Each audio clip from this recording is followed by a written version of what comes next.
Hello and welcome back to the Oxford MAT Livestream. My name's James, the admissions coordinator for maths at Oxford. I forgot to say that last week, so I just did the whole thing as just some guy called James. And I'm joined by all of you in chat, some of you watching at home, anybody watching the replay on YouTube.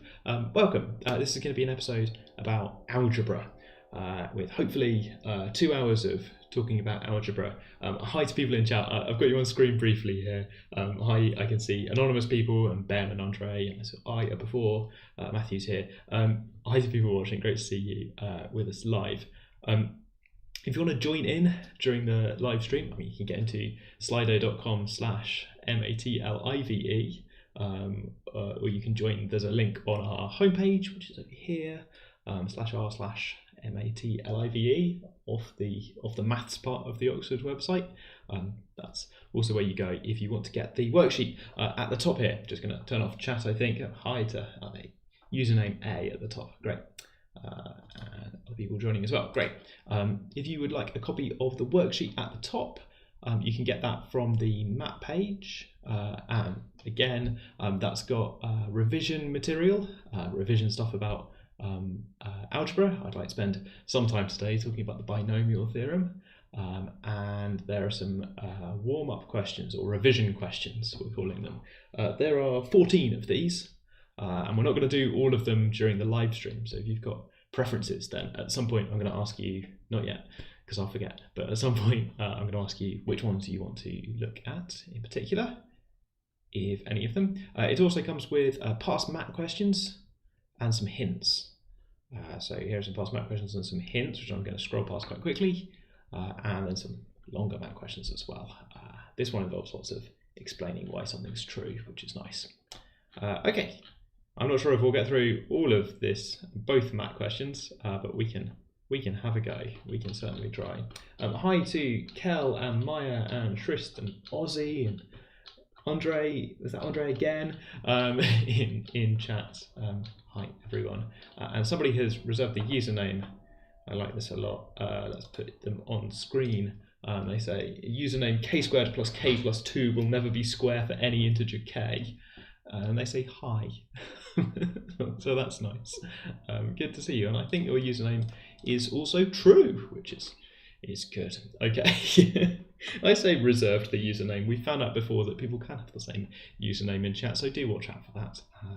And it doesn't check your identity or give you a little blue verified tick or anything like that. So if somebody uses a username and you think, oh my goodness, that's popular, well-known mathematician or celebrity or mathematician celebrity, then they might not necessarily be. Got to tell you these things at the start before we get involved in some maths. Oh yeah, calculations in question 13 and 14. Shall I be really honest? I could be really honest. So these ones on the revision question, Andre's asked about in chat, because the answers are horrible, horrible numbers. And that is true. My solution at the end has not really got down to an exact number. I think the important part of that is to leave it in terms where it's some sort of number. If I was doing that as a multiple choice question on the MAT, I would probably give you some answers that weren't quite numbers, but maybe involved binomial choices. We'll see an example of that in one of the questions that we're doing later, where the options are different binomial expressions. I'm saying binomial a lot, probably should do some revision in a second. Okay. The k² thing was false. I endorsed a username that turned out to be false. Oh no. What a disaster. And hi. It's not all novelty usernames in chat, but the novelty usernames do make me smile, including some technology that I had to use for my PhD has just shown up, but I'm not gonna talk about that. I'm supposed to be talking about algebra. If we're ready, I think we're good. Right. Okay. So I've copied out at the top of the worksheet the bit of the MAT syllabus labelled algebra. So that's like a guiding document for the content of these MAT live streams. It's got in there solution of simple inequalities, binomial theorem with positive whole exponent, which is maybe something you know, maybe not, and combinations and binomial probabilities. And before we started doing the MAT livestream, I used to get quite a lot of questions about what on earth a combination and binomial probabilities was, and people got quite worried about whether that meant sort of the binomial distribution from statistics, but it actually means something quite familiar in this kind of counting problem, which we'll see some examples of in a second. Okay, right. People in chat are talking about the this. So good. Talking about the options. So you're talking about the questions. So if you don't want to see solutions or hints before we get to them on the live stream, then hey. Good. Okay. Right. So you don't need to know about the binomial distribution, which is weird. It is weird because these probabilities form something. If together they make a collective called the binomial distribution, but you don't need to know anything about that. It's a little bit like if you know the names of all the individual X-Men, you don't need to be aware of the organisation, the X-Men overall. You just sort of might be familiar with each of them without knowing that they're part of this bigger thing. What a tortured analogy. Let's move on from that one immediately. Right, I've got some examples of being careful with equations and inequalities. I'm not going to spend any time on this. I'm sure if you're watching this, you know about being careful with equations and inequalities. In particular, I'm sure people will have surprised you at some point by multiplying on both sides of an inequality and multiplying by something that could be negative, and you can all sorts of chaos can happen if you multiply by something that could be negative. Just a quick example of the kind of chaos that we've got. Suppose x is greater than 3. No, wait, this is nonsense. I'm not going to put nonsense on screen. It was tempting to put nonsense on screen. I will leave the nonsense for the revision notes up there. Okay. Yeah, so it does say ask a question. And I think it does, on my UI at least, it does flag, sorry, this is a question about chat. On mine, it does seem to flag things as not a question if, I don't know, some AI detects that you're not asking a question. That's fine. Don't worry about that. That's what everyone's doing. I'm encouraging it as a kind of chat box. We are slightly misusing slido.com. Don't worry about the UI. Okay, here we go. I want to skip down to, so squaring each side is the thing I was going to do a little example of, but I think it will just, me doing incorrect things is maybe not super helpful. I did squaring each side of an inequality is a bit like multiplying, so we should be careful. You do know this, really, I think, that it's not the case that x squared as a graph is an increasing function for all x. It's increasing for part of the domain of x squared. That function's increasing, but crucially, x squared is decreasing when x is negative, and that's a little bit not what you want. If you're planning to do an operation to both sides of an inequality, is that too much? I've said too much, right? There's this general thing that you can do, right? So if you know that f of x is an increasing function somehow, that means that whenever x is bigger than y, or x, and let's say x1 is bigger than x2, then f of x1 is bigger than f of x2. That's what it means to be an increasing function, that if you put a big number in, you get a big answer out. And x squared is not one of those. X squared looks like this. So it kind of doesn't preserve your inequalities. That's one way of looking at this fact, right? You have an inequality over here, and you have the same sign of inequality in here, and a true statement.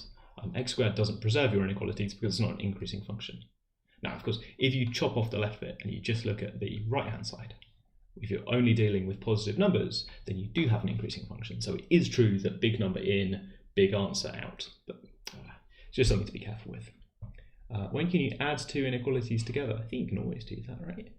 They're both defined and true, and you're permitted to add things together, both numbers. I think you're always good. So, question in chat: if A is bigger than C, if A is bigger than B and C is bigger than D, then I think A plus C is bigger than B plus D. And I think that's just always true. Yeah, I think that's just always true. For any real numbers, A, B, C, and D, let's say. Okay, the thing I really wanted to talk about is the binomial theorem. This is maybe a little bit inside baseball or behind the scenes, a bit too much, but this year we've changed the way that we state the binomial theorem in the revision material. Gosh, that is behind the scenes, isn't it? So I've rephrased the revision material here just to be really explicit that all of the coefficients are binomial coefficients. This has nothing to do with changes to the MAT format and nothing to do with anything like that. I just like to make the revision material as useful as possible. I think I used to write something like I used to write something like this, if I can get my words out, plus, dot dot dot, plus, and then n choose k or something, and choose r, x to the r, y to the n minus r, plus dot dot dot, plus n x, y to the n minus 1, plus y to the n. I used to write out something like this, and you were supposed to infer that the pattern means that that's n choose 1 and that's n choose 0, but this time I've decided to be really clear that every coefficient is a binomial coefficient, including this one here. There's kind of secretly a 1 here, which I've decided to write as n choose 0, just to be really clear. Hello.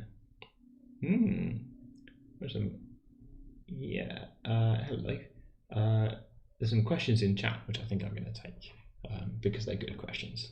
I'm going to quickly switch chat back on the screen, just to get you in so you can see the questions as well. Syrup wants to know whether x plus 1, x plus 2 is an increasing function, which is just a good question on its own.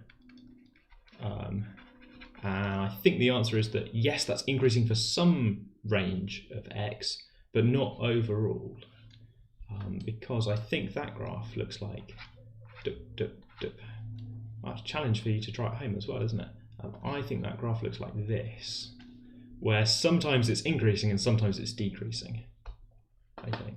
And Sophie wants to know, is x squared an increasing function if you consider more negative numbers to be bigger than less negative numbers? They've put bigger in scare quotes as well. And I think that works as a logical argument. The problem is that I don't consider more negative numbers to be bigger than less negative numbers. And Sophie, you've also got a problem in a way that if I want to compare something like 3 and minus 5, then on the one hand, maybe you feel like minus 5 is probably less than 3 because on the number line it's left of 3, but is it bigger because 5 is bigger than 3? So further away from the origin? I don't know. So you maybe change if you change what bigger means to mean further away from the origin, then all sorts of things change. If you're just talking about inequalities like this and this, then unfortunately it's just true that all negative numbers are less than positive numbers. And things like minus 5 squared is just 25, just as bigger than 9. So you get into all sorts of messes like this. Okay, a suggestion about increasing or decreasing functions being something to do with gradients, which I guess we'll get to. People in chat are now trying to suggest other functions that might or might not be increasing, which is good fun. Let's go. Yeah, and there's some suggestions about modulus function. Ben's asked about mod x squared, which weirdly mod x squared is the same thing as x squared, right?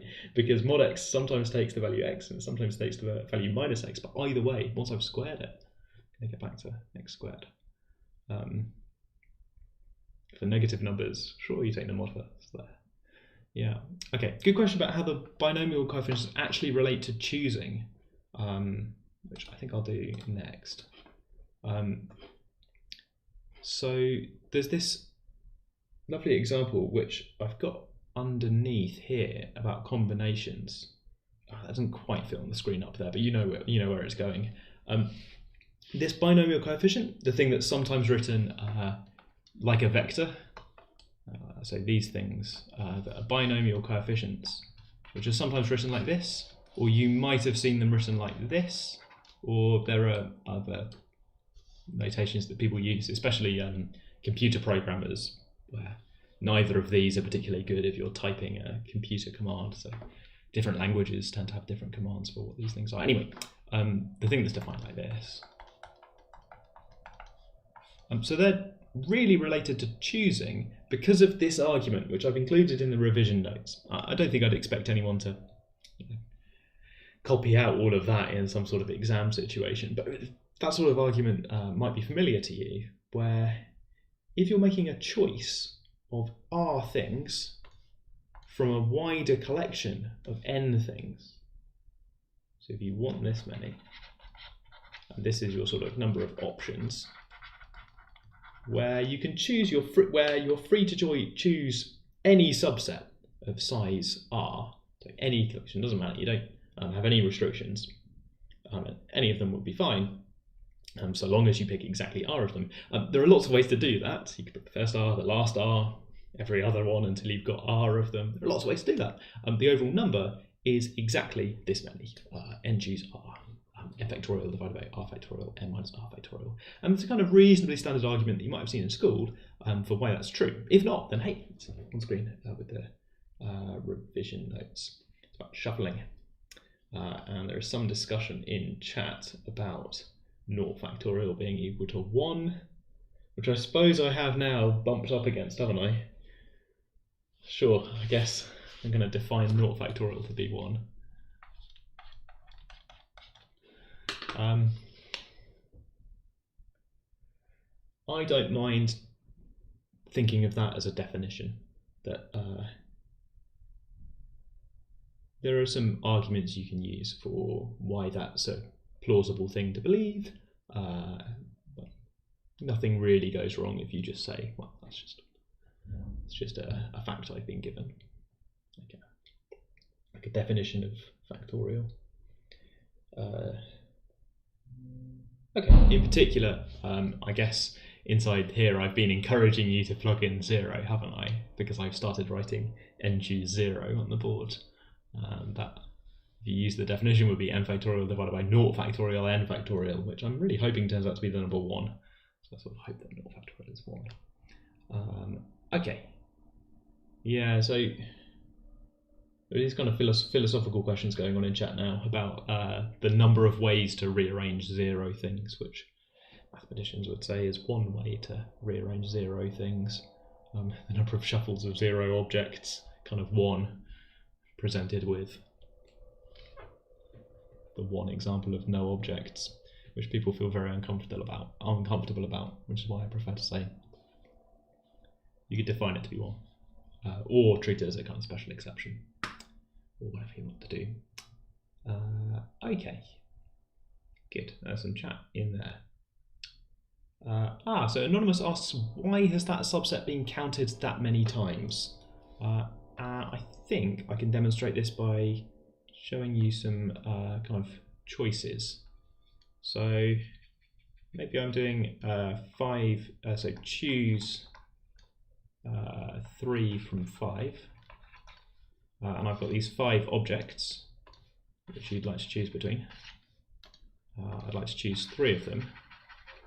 So maybe I choose these 3 and not these 2.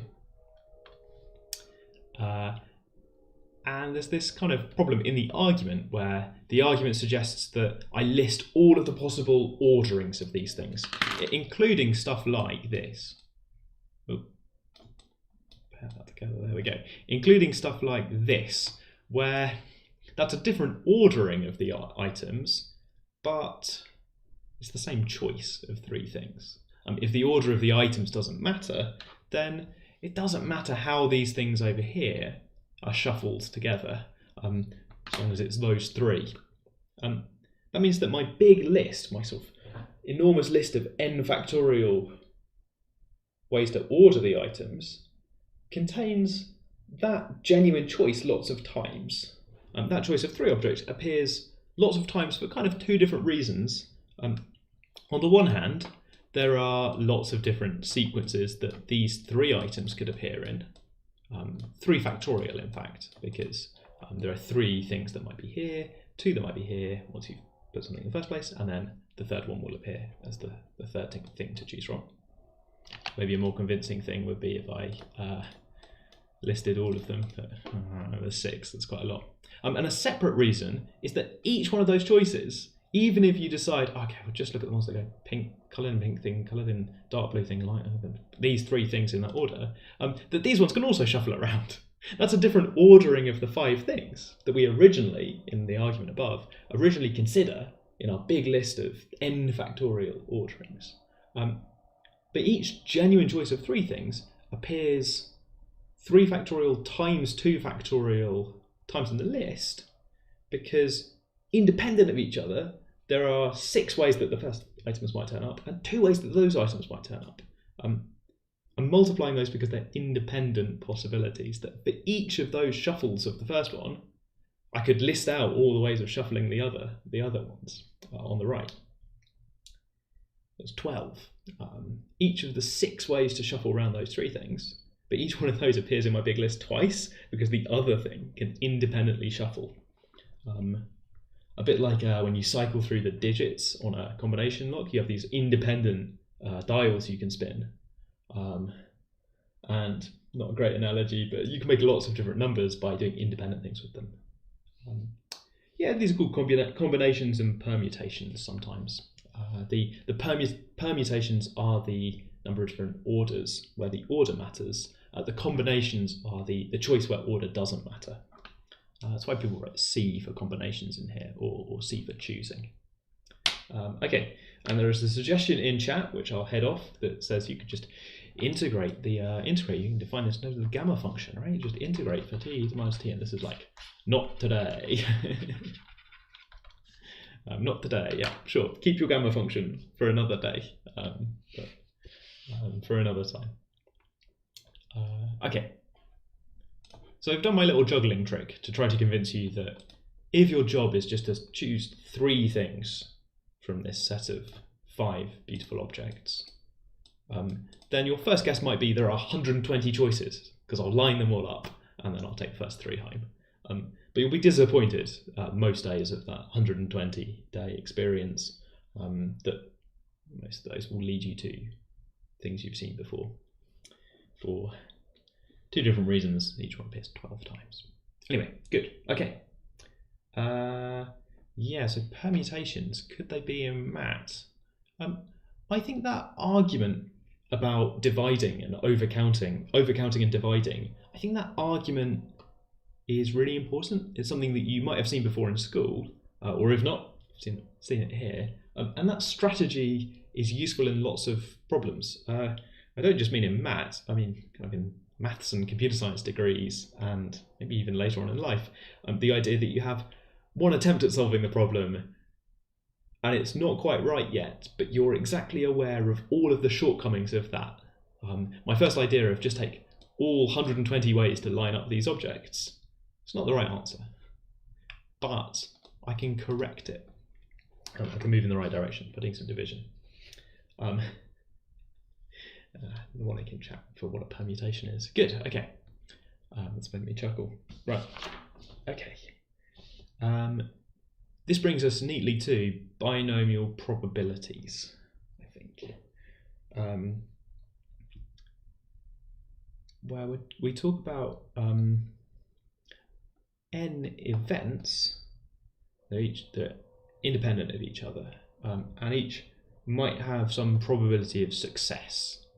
Where that language is quite vague because it's applicable to lots of different things, right? So maybe success for me is I flip a coin and it comes up heads, and that's a kind of outcome of the event, that I flipped the coin and it came up heads.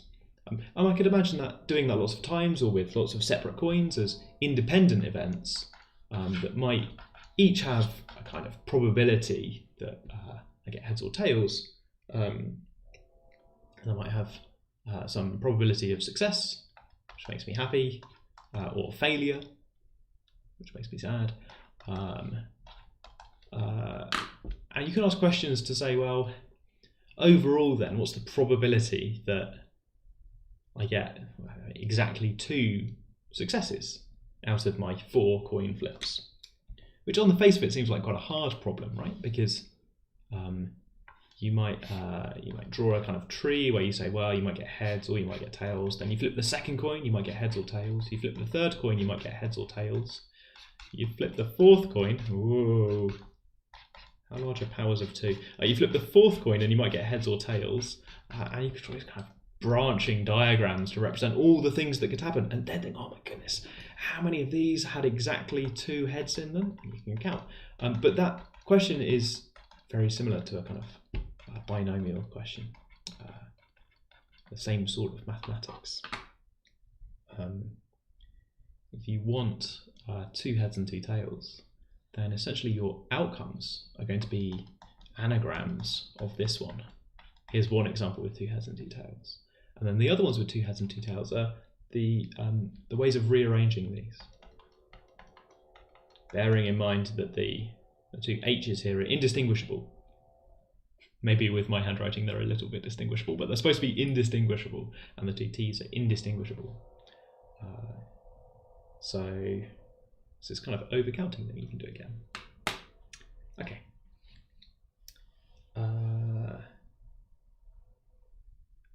Oh my goodness. Maya's asked a question about 2011 question 3. Is that on the question sheet? Is that just a different math question? Oh, no, it's way down on the question sheet. It is unrelated, I think. No, I'm not sure. We'll get there when we get there. Sorry, I'm not good at jumping into the middle of a question. Anonymous person in chat asks whether generalized binomial theorem is in the syllabus, and their example is x plus y to the power of 1/2. And this is where I get to say no, not on the math syllabus anyway, because the math syllabus says with positive whole number exponent. You know, maybe in your life you're lucky you've seen a more general version of this, which essentially says just keep going. But for today, for math submissions test, we're looking at whole number exponents only. We're based on limited syllabus. Okay. There's a question about should we have done the revision sheet before the live stream? And you can. It's posted a few days before the live stream, so if you've got some spare time before the live stream, you can look at it. But also, depending on where you're at with revision and getting ready for math, depending on where you're at, you might prefer to just join in live. Aya's answered my question. Thank you, Aya. I'd forgotten what the question was. Yes, it's the probability of getting exactly 2 heads from 4 coin flips. Which is something like, using the formula on the screen, 4 choose 2, probability of success to the power of number of successes, probability of failure to the power of number of failures, which is, oh my goodness, so 4 choose 2, I've got to do some factorials, except maybe I remember that's the number 6. Wild panic. Number 6, yep, divided by 2, 4, 8, 16. I think 6 over 16, which is 3 over 8, which is quick maths, 0.375. Yep, I agree with Aya. Okay. So it was an example with a fair coin. A fair unbiased coin might have probability 1/2 of success and also 1/2 of failure. You can imagine, I think, an unbiased coin. You can imagine, I think, a biased coin where those probabilities aren't 1/2 and 1/2. Hard question is whether you can construct a biased coin. Can you actually build one physically? No, that's not a math question. Okay. Question about problem solving matters. I'm not at the first one. I think I'm going to one of them later on. So if you come back, I'll be at some of the problem solving matters, but not the first one. Brilliant. Okay, well, the thing I was hoping would happen has happened, and someone else in chat is helping Maya with the question that Maya asked about. Good, right. Okay, I think these questions are a little bit easier if you've got a specific thing to talk about. So we're going to have a look at some of the revision questions. There are 14 of them on the sheet. Now, again, if you've already had a look at them, maybe you've got opinions about which ones we'd like to talk about, and I want to hear them. If you haven't had a look at them, then I'll leave some on the screen, and if you want to get a copy to try after the live stream, or if you want to pause the live stream, try some questions and come back, then that's fine. The video is not going anywhere. But yeah, I will take my directions from chat. If I don't get any directions, I will pick my favourites. Good, okay, 5:30. That is where I wanted to be. Yeah, suggestion in chat, by the way, that we just make one side of the coin heavier. It's not actually clear to me whether that, as it's spinning, whether that helps. I don't know, maybe it does. Or, you know, if you make one side heavier, it kind of still feels like it could. I guess if you make the coin very pointy on one side, then it will fall so that the point falls over. This is me filling time while people tell me which questions I'm doing. 2 votes for 6 already. Shrish is going to go for 30 minutes, and Shrish says, will I miss anything? And in some sense, I think you're going to miss revision questions.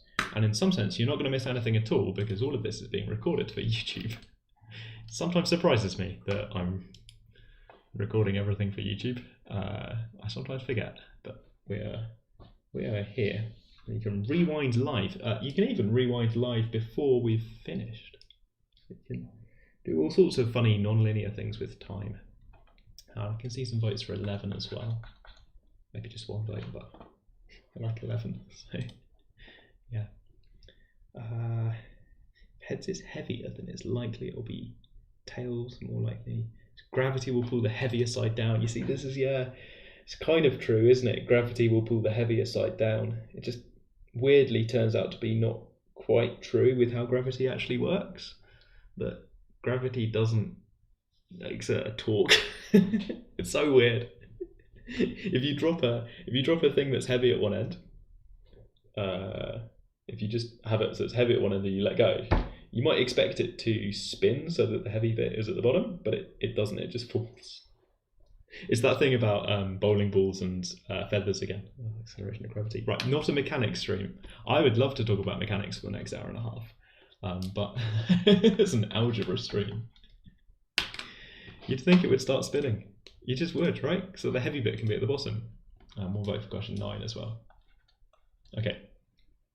Let's see then. So I've scrolled down to get the so algebra question about some of the coefficients of x to the power of x plus 2 to the power of 3, which is a kind of innocent question because you know the binomial theorem. You know what will happen if you multiply this out. You'll get x cubed plus let's do it properly. 3 choose 1 times x squared times 2 plus 3 choose 2 times x times 2 squared plus, and then the last one is 2 cubed. I guess I could write out 3 choose 3 times x to the 0 times 2 cubed. What would I put on the sheet? Oh, I didn't put the x to the 0 on. Oh, it's so confusing. No, okay. So we could write this out and then work out all the coefficients. 4 times 6 is 12.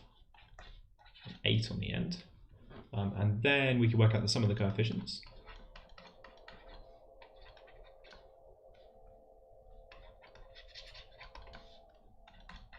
I'm saying we could a lot. Positive thinking. We could and we can and we have to get 27, which is pretty good. Okay. There's an anonymous person in chat who has got an answer which doesn't agree with 27, but they have also done the next part of the question, so that's good. For the power of 300, I don't encourage you to multiply out and get all 301 terms. 301 terms is too many terms. Instead, you might notice that this is a cube number. There's a cube in the question as well, and this is a cube number. And that's because there's a link between the sum of the coefficients. The sum of the coefficients is linked to, well, something to do with this polynomial. So I look at this polynomial, and what I was actually thinking when I wrote down the next line was I need to write down all the coefficients, but there's a different link between this expression and what I actually wrote down, isn't there? A different way of saying that, to get the same answer, would be that the sum of the coefficients is just what you get. What you get if x is 1. Because if you plug in x equals 1, then you get, well, all the powers of x become 1, which just tells you to multiply your coefficients by 1, and then the plus signs are already in there. So then you add up all the coefficients, which gives you this faster way that the sum of the coefficients is what you get when you plug in x equals 1, which gives us this kind of alternative route over here to say that this is 1 plus 2 to the power of 3. And that works in general. Might be worth remembering that, I don't know. It's a nice trick the first time you see it. Or differently, I don't really love the word trick, and people in chat are going to tell me off for saying trick, but you could realise that this sum that you're doing is closely related to the polynomial that you have. You're kind of converting that process into mathematics. Anyway, x plus 2 to the power of 300, the sum of the coefficients is just 1 plus 2 to the power of 300, which is a much larger number that I'm not going to work out, but I'm going to leave my answer as 3 to the power of 300. Which is a bit different. Yeah, and then, okay, so Magnus in chat does ask, how do we do 3 to the power of 300, which is a good question. We're not going to do 3 to the power of 300. I'm going to leave my answer in a tidy form, not as a explicit whole number, perhaps. Maybe that's not in the spirit of this. Good. Yeah, people in chat are talking about Pascal's triangle. I don't think you need to know anything about Pascal's triangle. If you do know about Pascal's triangle, you'll know that it's full of binomial coefficients. Which I said so strangely. Full of binomial coefficients, and so anything you want to know about Pascal's triangle, you can just, once you know that it's just built of binomial coefficients. It's a question about binomial coefficients. The thing I wanted to happen has happened, and Maya's got back to the person who gave Maya a hint to say that it worked. So this is great. Do I even need to be here? This is just amazing. Okay, there was question 6, which had this kind of slight idea to it, that you find the sum of the coefficients by plugging in x equals 1. There's also, there's probably some sort of clever argument you can do to prove that this works in general, but I'm going to move on. So some of the questions on the revision sheet are quite open-ended to get you thinking. Part of the idea is that you're revising, but also trying to think about different concepts.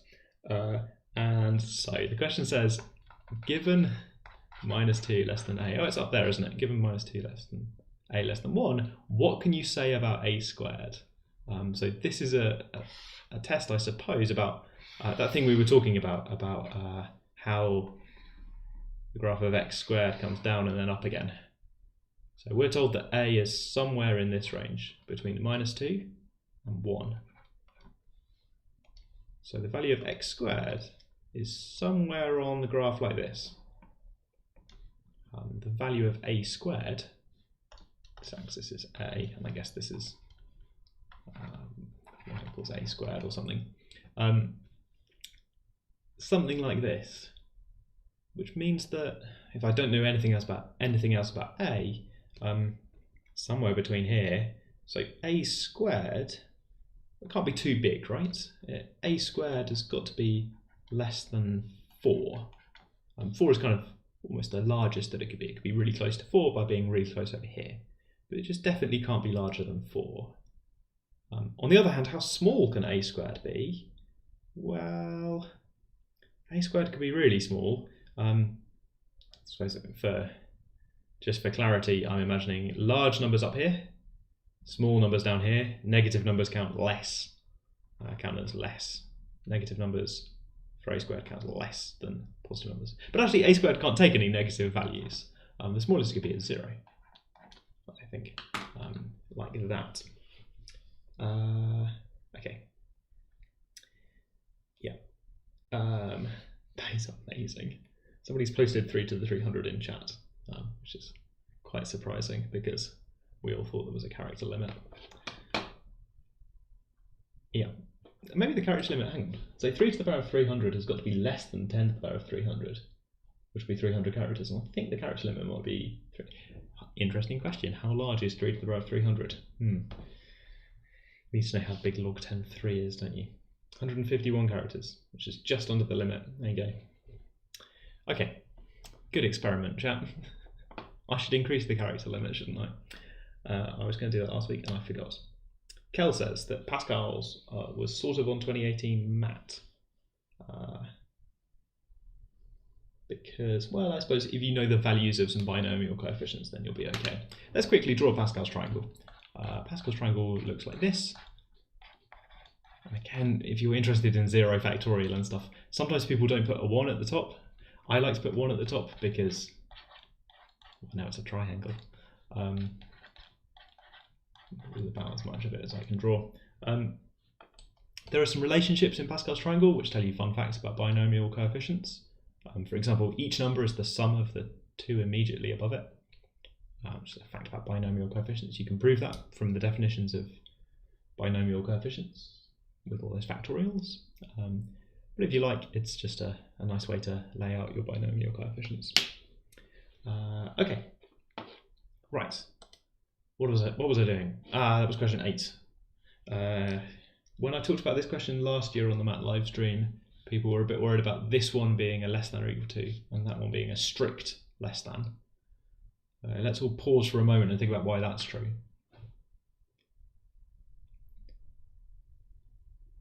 It's the case that a squared could be as small as 0, but it can't be as large as 4 exactly, because a could be the value 0, which perhaps weirdly is in the middle of that range, somewhere near the middle of that range. A could be the value 0, but it can't quite be -2. It's sort of a is strictly larger than -2, and that means that a squared has to be strictly less than 4. There are so many patterns in the triangle. I'm short selling Pascal's triangle, which I do love. Sorry, some Pascal's facts of Pascal fans have turned up in chat. There are so many stuff going on. Yeah, there's a question about MAT knowledge testing. So on the MAT website, we've got some updates about the MAT format this year, and it's computer-based, and you are going to type answers to some questions, but you won't be expected to type any complex maths expressions or symbols that aren't on a keyboard. Somebody's asking about integration, and I think you can infer from this format that questions won't make you type an integral sign because that's not on a standard keyboard. So it's possible that a question could ask about integration, but ask you to type words for your answer to the integration question.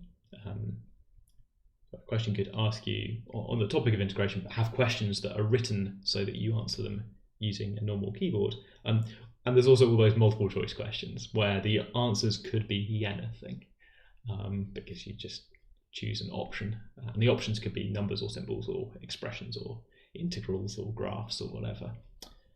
So lots of ways that we can test integration. Don't worry, integrals are not going away.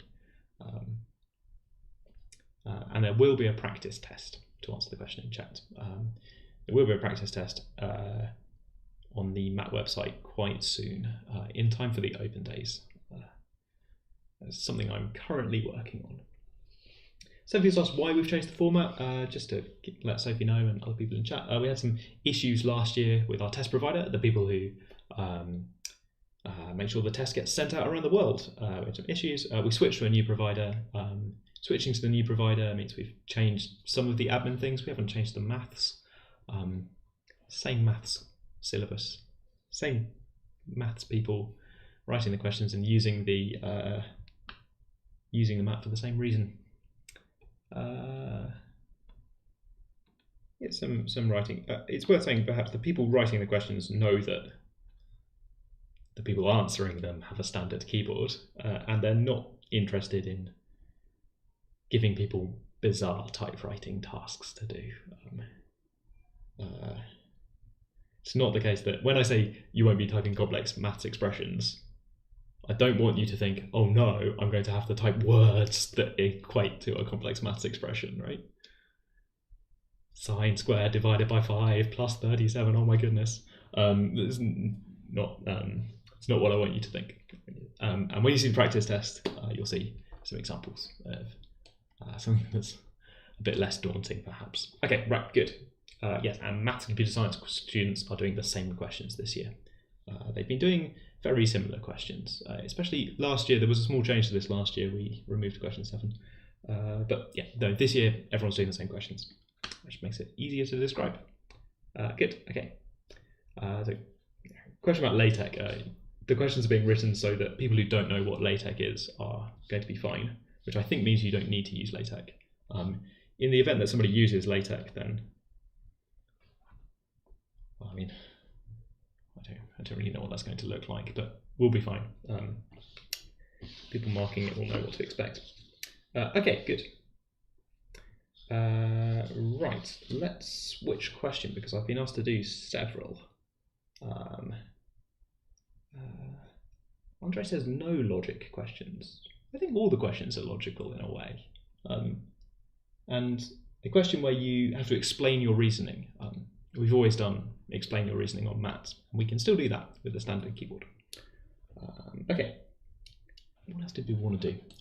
Quick look back up. I've done 6 and 8. Let's request a 9, 11 and 12. I should put these down the left, shouldn't I? Okay, 9, 11 and 12. When I think about 6 o'clock, I'm going to switch to math questions. So I'll have a look at these. There's another what can you say question. It's on the screen.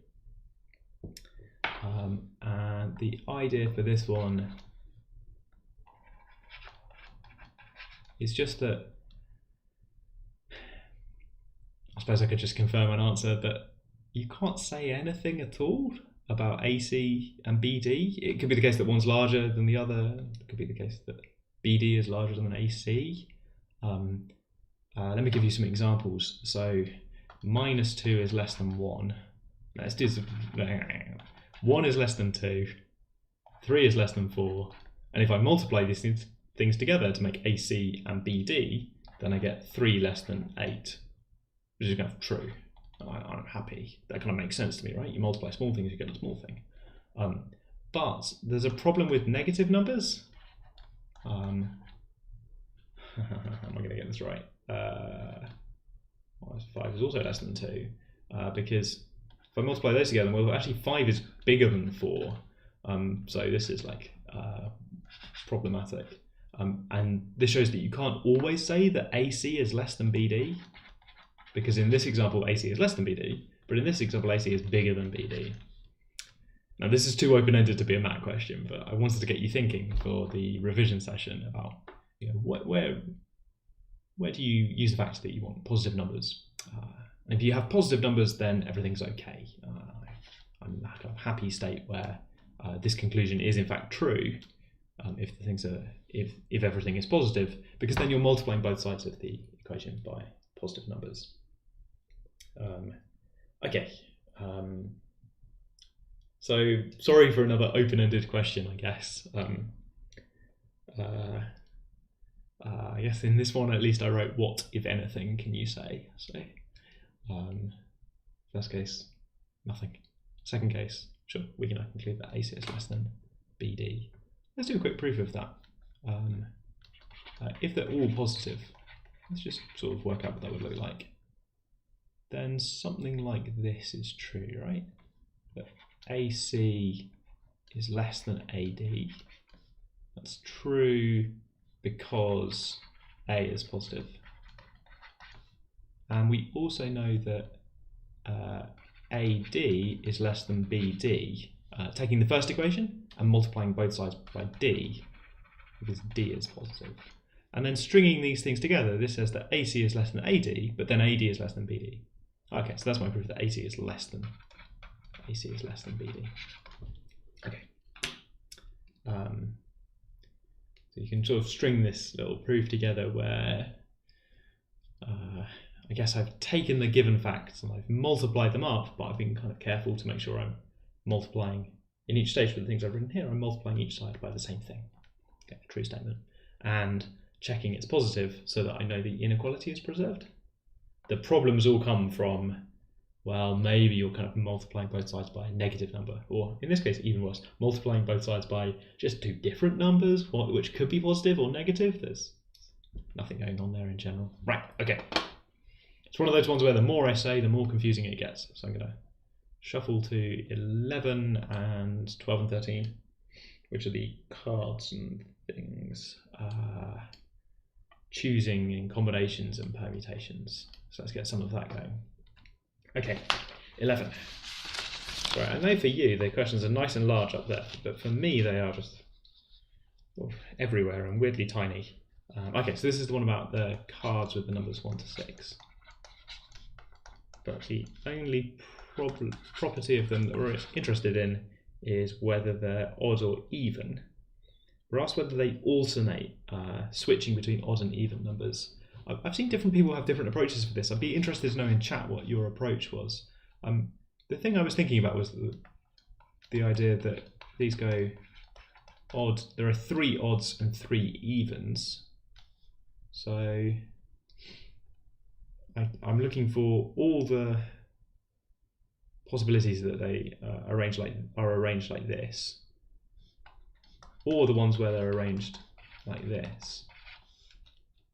So in the first case, I've got choices about, I want this pattern, odd, even, odd, even, odd, even, and I have to place the cards down into a pattern like that. What I can do is say, well, there are 3 cards with odd numbers on that I could put here. And then once I've chosen which card to put first, well, I've got to pick an even card next, and there are 3 of those to choose from. And then it's time to play another odd card for the next card that appears. And now there are only 2 odd cards left because I've already put one of them down over here. So I've got 2 choices about which odd card that was. Crucially, it kind of doesn't matter which odd card I put in the first position. I've got 2 left. And then I've got to play an even card, 2 choices. And then I've got an odd card and an even card, and I've only got 1 left now of each of those. So my last 2 cards is determined by the pattern, which way around they've got to be. And in this case, there's something else going on, where I've got a similar kind of pattern, but kind of exactly the opposite. If you like, all of the ones over there are reverses of the first ones that go odd, even, odd, even, odd, even. They're reverses, so there's equal numbers of each. Maybe plus sign in here. So is this kind of logic to whether I write multiply or plus that you've maybe picked up from classes on counting and maybe probabilities or combinations like this? It's multiplying happens when I make sequential choices, and the adding happens when I've got mutually exclusive separate cases that I want to consider all together. So here I've got lots of choices to do with how I'm going to build an odd, even, odd, even, odd, even sequence, and then I'm separately adding on some extra cases to do with the even, odd, even, odd, even, odd cases. Okay. So let's see. There's some suggestions in chat for other ways to do this. One from Euler's formula. There's a user. Euler's formula says they can commute odd and even separately. Choose a group to go first for the number of ways, and find as a fraction of the total number of ways. I suppose that, there's a probability in this question, isn't there? So I should divide this by something. This is the number of ways that match my criteria of alternating. And I know the total number of ways that the cards could come out is 6 factorial for the number of ways, because there's 6 cards that might come out first, then 5, then 4, then 3, then 2, then 1 card that might come out for each of the remaining draws. I think we're drawing cards and not putting them back because I'm lying them down in a row without any repeats. So I suppose the probability, all of those sequences are equally likely. So the probability is this plus that divided by 6 factorial. And if that looks like an afterthought, then I'm sorry, but at this level, the probability questions and the counting questions are almost exactly the same thing, that you're counting the number of ways that something could happen, I suppose. Maybe allowing for the probability of each of those things happening, but in a lot of ways it's a counting problem and a choosing problem at the same time. Is it 0.1 then, as a final answer? I think it might be. The solutions are also on the website if you want to get ahead of me. But yeah, this is question 11. It is 1 in 10. We've got an alternative method on the web solutions, on the solutions.com MAT Live page, which is there again, which talks about thinking about this as a sequence of probabilities, which people might be thinking about. Yeah. So you might think about this as a sequence of probabilities. So the first card you draw out, well, it could be odd or even, I don't mind. So probability 1, I draw some sort of card to go first.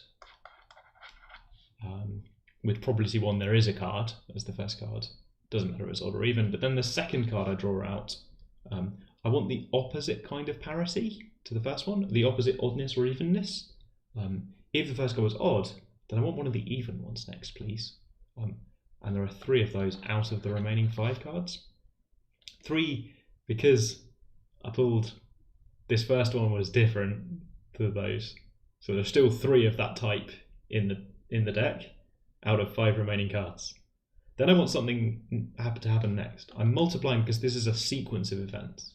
I want to draw a card that matches the oddness or evenness of the first one. So it's kind of a choice, I suppose, between whether you talk about this in terms of a sequence of events, trying to allow for the fact that they could be odd or even, it doesn't matter for the alternating, or whether you prefer to think of these as kind of 2 separate things that could happen, where you'll need a big plus sign in the middle. And this gives you a very sort of similar answer, I think. I'm going to be out by a factor of, what am I going to be out by? 3, 3, 2, 2. Well, am I out by a factor of 2? That would serve me, right? Oh no, I'm out. No, I've got a 3 over 6. So I want to do. Okay, good. I think that's also 1 in 10. 1, 1, 1. 2's cancel. 3's cancel. Yeah, 2 over 20. Good. Ooh, all agrees. 1 in 10. Which is a weird number, isn't it? It feels quite large and also quite small. 1 in 10. 6 cards. Deal them out. Are they alternating parity? 1 in 10. Okay. Maybe that's about right. Okay, there was a request for 12 and for 13 as well, I saw, so I'm going to do a little bit of scrolling. There's some choosing down here. So these are kind of slightly more advanced choosing questions to do with probabilities. So 12 has got 10 contestants and 3 of them are chosen. We're interested in the probability that contestant 1 is chosen and then contestant 2 is not.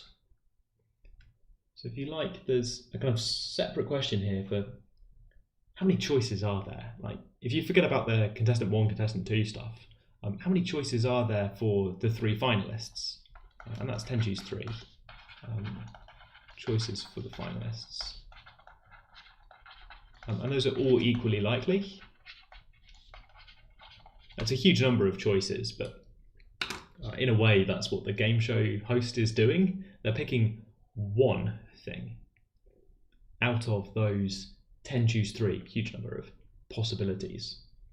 And maybe that's a bit of a twist in how you think, that you might think of this choosing 3 finalists as 3 events that happen one after the other.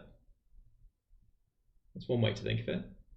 You choose the first person to be a finalist and the second and the third. Or you might think of it as just one choice out of all of the possibilities for that panel of 3 people. One way to imagine that is kind of branching universes thing, right? Where you imagine all of the possible futures of what the final collection of 3 people on the panel really is. And the game show host really just needs to choose one of those parallel kind of outcomes. Okay, so I like to think of that as one event. They have a big list of all the possible choices of 3 people to be in the final. They just pick one thing from that huge list. Okay, there's a little twist about how you think about this. Okay, so in how many of those have panelist 1? How many L's are there in panelist? I know it's on the screen for you, but it's not on the screen for me. The contestants. They're not panelists. I avoid deciding how many L's to put in panelists. Great. Contestant 1, but not 2. Which is a kind of separate question, right? So it's a big like phone book of choices for the finalists. I'm exaggerating a little bit. 10 choose 3 is not that big, but I can imagine it's huge. How many of those, if I look through, have got contestant 1 but not contestant 2? Well, I suppose they would have to have contestant 1 in there, and then 2 other people who are not contestant 2. So these 2 people, 2 other people, would be chosen from, and I want to say 9, but it's actually 8 people. They're like 8 other people who are not mentioned in the question, right? Contestants 3 up to 10. So there are kind of 8 choose 2 outcomes of, I guess we're going to call it success, which feels mean to contestant 2, but we're going to call that success. Successful. So I guess my probability is the number of successful outcomes divided by the number of outcomes there might be. Which is 8 choose 2 divided by 10 choose 3, which is a bit of a calculation. 2 questions in chat. Do you get a formula booklet for the MAT? I'm afraid no formula booklet for the MAT, which means you're going to need to remember the binomial theorem. And somebody says, can I say P bracket A caret tilde B? I think you can, but I'm not sure I know what you mean. It's like something to do with A but not B? Yeah, no, I don't know what that means, sorry. Yeah, okay. So hang on, Kel's got an argument in chat that I want to talk about. 3 out of 10 have contestant 1. 3/10 of the outcomes. 3/10 of the time, contestant 1 gets chosen. 3 out of 10, the probability that contestant 1 is chosen. And 7 out of 10, contestant 2 is not chosen. Because, you know, each person looks at this like outcome choosing process and says, well, it's a 30% chance I'm on the final, right? It's 3 out of 10. Oh, I'm off the screen. So yeah, there's this 3/10 probability that number 1 is chosen, and this 7/10 chance that number 2 is not chosen. And you do want both of those things to be true. But they're not quite independent. It's just the weird thing that you want this. But those events are not quite independent because, this is really subtle, but worth talking about. If contestant 1 is chosen, then slightly more likely that contestant 2 will not be chosen. Because in the cases where panelist 1 is chosen, there are fewer spaces left. In an extreme example, if panelists 1, 5 and 7 are chosen, which has some probability, it's not certain, but has some probability. If panelists 1, 5 and 7 are chosen, then the chance that panelist 2 is on the panel goes down to nothing because the panel's full now. So these things maybe feel a little bit independent, but they're not independent, which means we can't multiply them. Probably A intersection not B. Where was your intersection symbol? Or is that the caret? Oh, I see. I guess now you've told me what that means. I do kind of agree. Yeah. Oh, I like the big. Yeah. Okay. Yeah, I'm beginning to think there's a conversation in chat which makes me think that this kind of probability inclusion exclusion stuff is hard to talk about in Slido. Okay. P of A, P of not B, minus the probability of not B. Okay, there's some probability theory going down in chat. There's some, I think, Venn diagrams. Maya is on question 2011, question 3. There's another question which I think I'm gonna go look at it because they know that there's a typo. Should annoy me. Actually, I'm gonna change my mind. I'm gonna leave it and come back. Right, it's 6 o'clock ish, which means time for a break. Quickly, I'm going to drink some water. If you've been looking at a screen for the last hour, don't forget to look away from a screen briefly. Thank you for eyeballs. Looking at screens too much will cause you to, I don't know, need glasses or something like me. This is a cautionary tale, right? Okay, good. Happy to warn everyone of the future. I have managed to lose the question, which is just such a me thing to do. But I've got some math questions on the screen. Here they come. I thought we'd start with some short questions just quickly to practice doing some stuff with inequalities. So if you want to practice doing some stuff with inequalities, here is a question on screen. Let's find out if chat fits on screen as well. I like having chat. Only just. Okay, there we go. So I'm going to let you try this question if you haven't tried it before. It says, here's an inequality, x to the 4 is less than 8x squared plus 9. The question is, precisely when is this satisfied? Precisely when? And there's a bunch of options. Chat is almost hiding the number 3, but not quite. Okay, I'm just going to catch up with chat. Maya says typo. I'm going to have a quick look at that. Can you use probabilities like 1 times not 1 times not 1 and add it to the 2 other combos?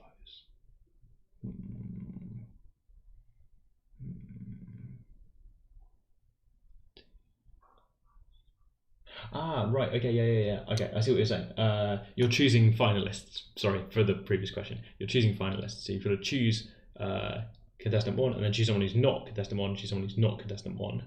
Or they could get chosen in the middle, or they could get chosen at the end. So if you count up those and divide by the kind of total things that might happen in the game show, yeah, I think that works.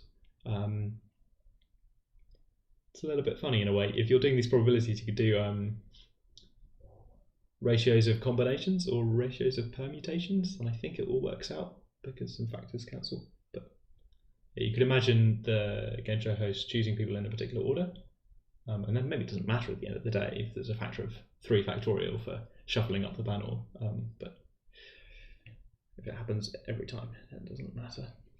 Okay, right.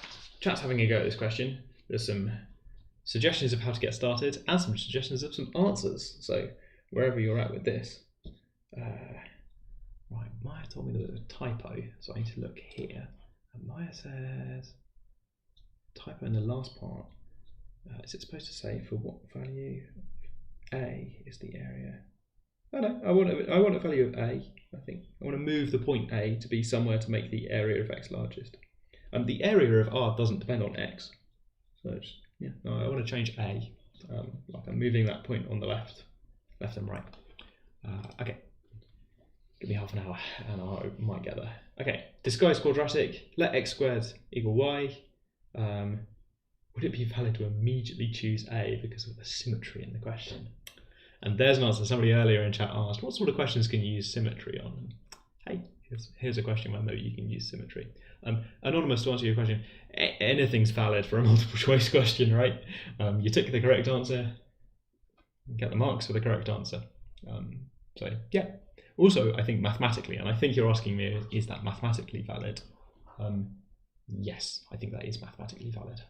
That if the inequality is true for a particular value of X, it's also true for negative that value. So the answer must be symmetric like that as well. Yeah, seems good. Oh, look at that. We've got all sorts.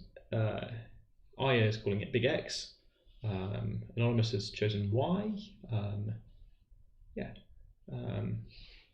Kel's got an answer that isn't an option, but you can sometimes play the game of which one is it closest to, and then see whether you can change your work to be closer and closer to one of the options.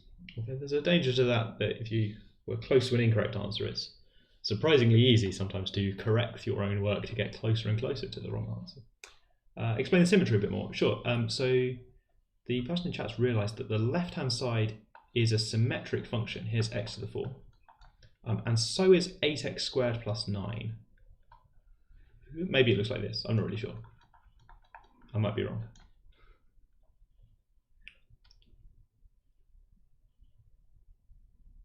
Yeah, okay, something like this. They've realized it's a symmetric function, like an enormous smile. And that means that if this inequality is true at some point over here, so I'm going to call it like x equals, I always pick A, I'm going to pick A. If it's true at some point like A, then it's also true at x equals minus A because of mirror symmetry.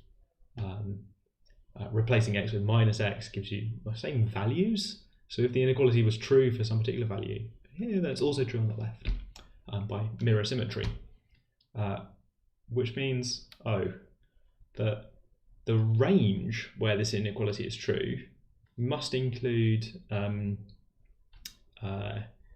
negative of any value that's in that range. So in a way, that person's eliminated option B, because option B would have you believe that this is true when x is 1 but not true when x is minus 1, if you see what I mean. And option D would have you believe that the inequality is true when x is 8 but not true when x is minus 8.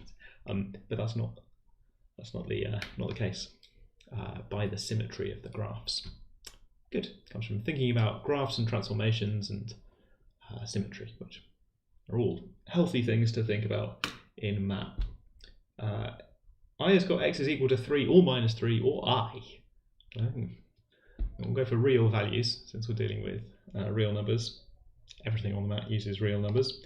And I think those are critical values where instead of an inequality you might have an e-equality.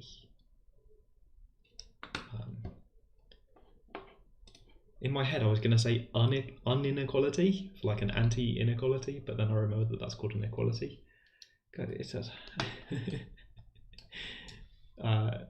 never as easy as I think it's going to be. There you go. I was waiting. Anonymous has chosen the value of u to be the substitution, which is what I usually pick as well. Good, right, okay. Looks good, chat. I approve of this. Yeah. So minus 1 less than x less than 9 is there as a kind of, I guess, problematic choice that if I do some maths over here, or kind of sort of misleading thing, that when you do the quadratic, you might get this thing.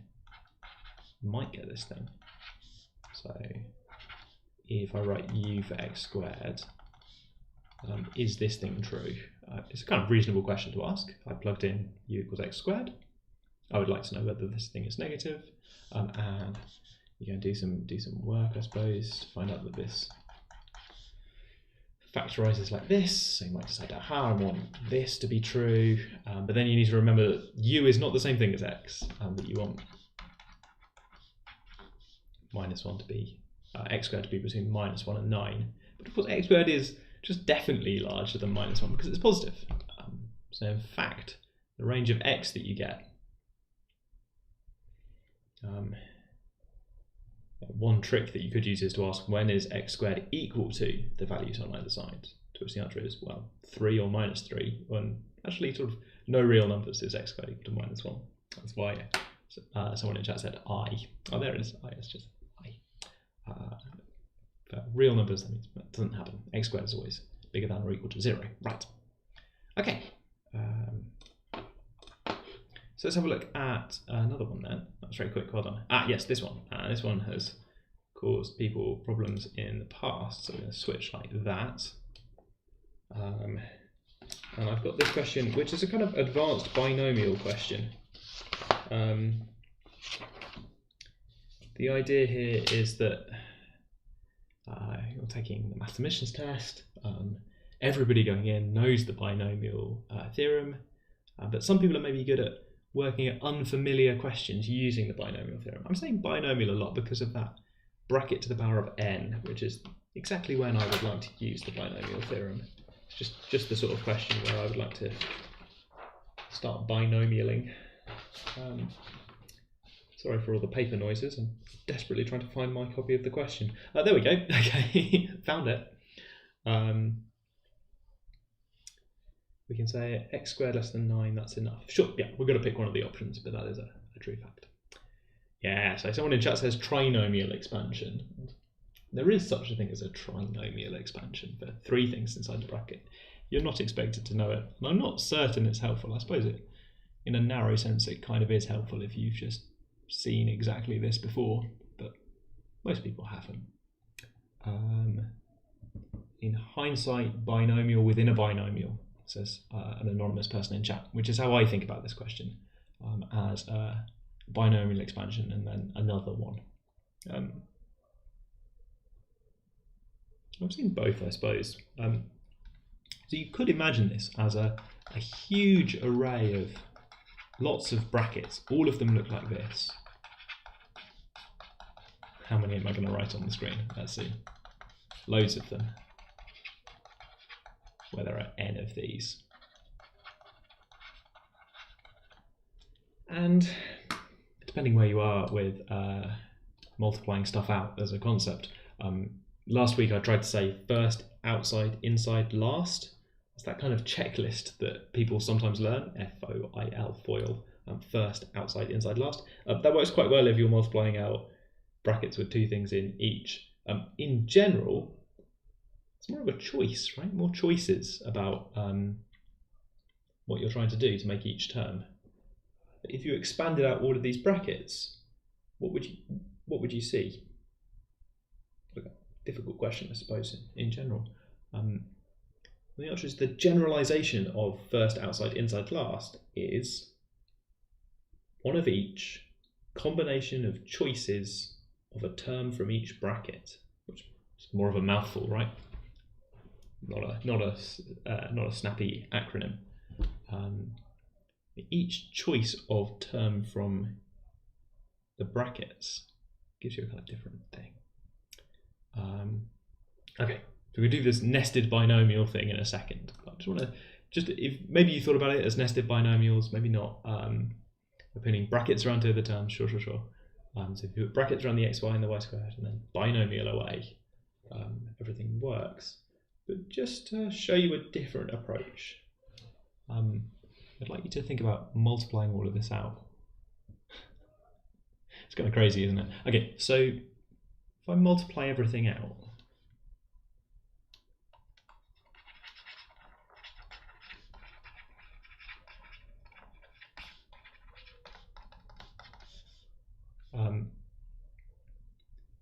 don't actually multiply everything out, but along the way, what you'd get is, well, for the first, I don't know, 100 years or something, we'd be writing out terms involving this like 1 multiplied by all of the rest of the stuff.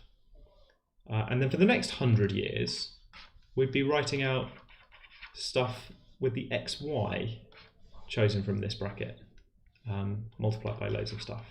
And then maybe for another 100 years, we'd be here writing out things where we chose the y squared from this first bracket, to multiply out this bracket distributed across everything else. So unimaginably huge calculation to do, but the same thing in each of these brackets.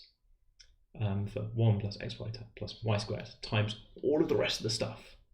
So there's kind of these choices for what to do for this choice of, do you want an xy or a y squared or just a 1 from this bracket? And that repeats. So inside here, inside this huge bracket, there'll be, well, maybe 30 years of writing where I write out 1 from this bracket, multiplied by all the rest of the stuff. And 30 years of writing where I write out xy times all of some stuff.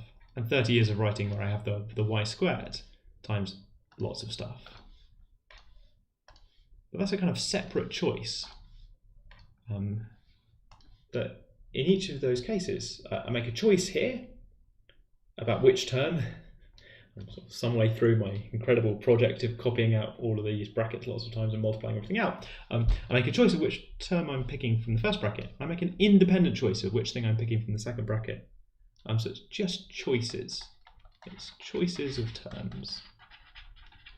Which, if you like, just in case anybody in chat really likes first, outside, inside, last, that corresponds to the different choices that you can make of whether you choose the first thing in the first bracket, whether you choose the first thing in the first bracket that appears in this term and also in this term, or whether you choose the second thing in this bracket that appears in the inside term and the last term. So kind of two letters of that acronym FOIL corresponds to picking the first thing in the first bracket, and 2 letters correspond to picking the second thing. There's a reason that the FOIL acronym is 4 letters long, right? You have two choices what to pick from the first bracket and two choices what to pick in the second bracket. You do those independently. So kind of, I could colour in, when do you choose C? Oh, you choose it in first and inside. When do you choose D? Oh, you choose it in outside and last. So different colouring. Okay, the option is D, by the way, good stuff. People are doing this kind of double binomial. Yes, there's this question, when's the first time that it comes up? Is it when n equals 3 or when n equals 4? So someone in chat is trying small values of n. And I think when n equals 3, you don't quite have enough terms. I think that's a sort of degree 6 thing when n equals 3. If I sort of degree, because we've only defined degree for polynomials, and this is a function of x and y. Anyway, not really degree. I shouldn't say degree. That'll only annoy people. Anyway, there's a sort of totally different approach where you explain why it's 4 times n choose 4 by saying, if you just want x cubed y to the 5, which I reckon you've spotted that x cubed y to the 5, that occurs precisely when you have xy cubed times another y squared to the 1. Most of the time when you're making these choices, you need to pick the 1 most of the time. Otherwise you'll get loads of x's and y's. I'm spending my 300 years writing out terms, and most of them have got loads of x's and y's in, let me tell you. I've got to do all the expansion for 300 years. It's quite rare to get one that's only got 3 xy's and 1 y squared multiplied together. That would be if only 4 times am I allowed to pick an interesting term from the bracket. You know, I'm doing my enormous version of first, outside, inside, last, which involves choosing a term from each bracket. I just have to pick the ones quite often, otherwise I'm getting way too many x's and y's. So one way to think about this is a choice. Which 4 brackets are you allowed to pick something that's not 1? N choose 4 ways to pick 4 brackets where you choose something that's not 1 as part of your first, outside, inside, last enormous multiplication. And on one very special of those, one special one out of those 4, I will let you pick the y squared term just as a treat. Otherwise you're choosing xy. Because I only want you to pick y squared once when you do all this multiplying out. Now, you choose out of those 4 where you're going to pick something other than 1. You can choose when you take that treat to choose the y squared term from the bracket. You could pick it at any of those 4 times. I don't mind. Each one of those will give you y squared and 3 xy's multiplied together, which is just what you want. So what's the coefficient then? Well, you're going to get loads of these terms from this huge first, outside, inside, last, but everything's got coefficient 1 until you simplify and bring them all together. So you've got 4 times n choose 4 occasions on which your multiplication out gave you exactly 3 xy's and 1 y squared. So that's 4 times n choose 4. I like thinking about this because it gives you this other way of thinking about what's happening when you're multiplying out the brackets. You're choosing all the possibilities. Let me do it really quick. Maybe not helpful, but if you have something like this, then the terms that you get. Oh my goodness, what am I doing? Let's do it systematically. If you multiply out something like this, then the terms you get are a times that bracket, b times that bracket, and c times that bracket. So you get 9 things overall. And if your question is, how many times do you see BC? Well, you see BC over here and you see BC over here, but there's a reason it's not very often. Yeah, so the sum power of the binomials has to be 4. Yeah, there's something very 4 about this question, even though it says x cubed y to the 5. It comes from the fact that they've got an x, y, and a y squared in there. Okay, the answer is D. Good stuff. Okay, this idea about multiplying out lots of terms comes up in the long math question that I've chosen, which is a real good one. So we're gonna have a look at that now, I think. Yes. Okay, several parts. I want to highlight the way this question says justify your answer and explain your reasoning. Those are clues that there are marks available for giving a reason rather than just an answer. So, part 4, the answer is either yes or no. It's either a prime number or it's not. But we're asked to explain our reasoning carefully to say why we believe it, but yes or no. Okay. In the previous one, find all the prime numbers that are one more than a cube number. We're asked to justify our answer, which means to explain why we know we've got all of them. Okay, sort of things we should expect to do on questions like this. Okay, this question starts with a huge bit of expand and simplify, which is why I'm doing it here in the algebra stream. It's just a nice sort of algebraic fact. I'm going to do that on the screen. If you're playing along at home, maybe you've already had a go at this.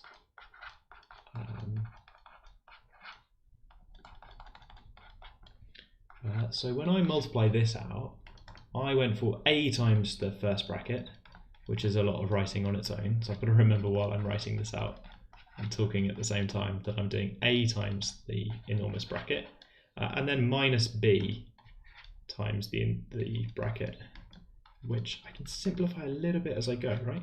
So minus b means I put a minus sign, and I do a b squared. I have b already, times another one. Okay. Sanity check as I go here. Probably want with minus signs, don't I? Minus signs from all these minus ones. Okay. The beautiful thing is that this simplifies quite a lot. Lots of terms cancel. So expand to get something like this, and then simplify. Almost everything cancels, and I get this beautiful fact. And even if you don't do any of the rest of this math question, I just want to observe how nice this is, that this difference of powers factorizes. You maybe know a difference of 2 squares, but here, difference of 2 37th powers, if n is 36, then this is the difference of 2 37th powers, which I don't think you learn in school at all, right? If n is 100, then a good fact about the difference of 2 101st powers. A to the n plus 1 minus b to the n plus 1, which is pretty nice. Okay. Congratulations to k squared plus k plus 1 in chat. I think they've modified their username to be an actually true statement. Checking small numbers now. Yeah, okay. Modified their username to be a true statement. Respects that. They've typed out a lot of this expression. People in chat are using this kind of this symbol for a squared, which I've seen in emails as well. If people emailing each other sometimes use that.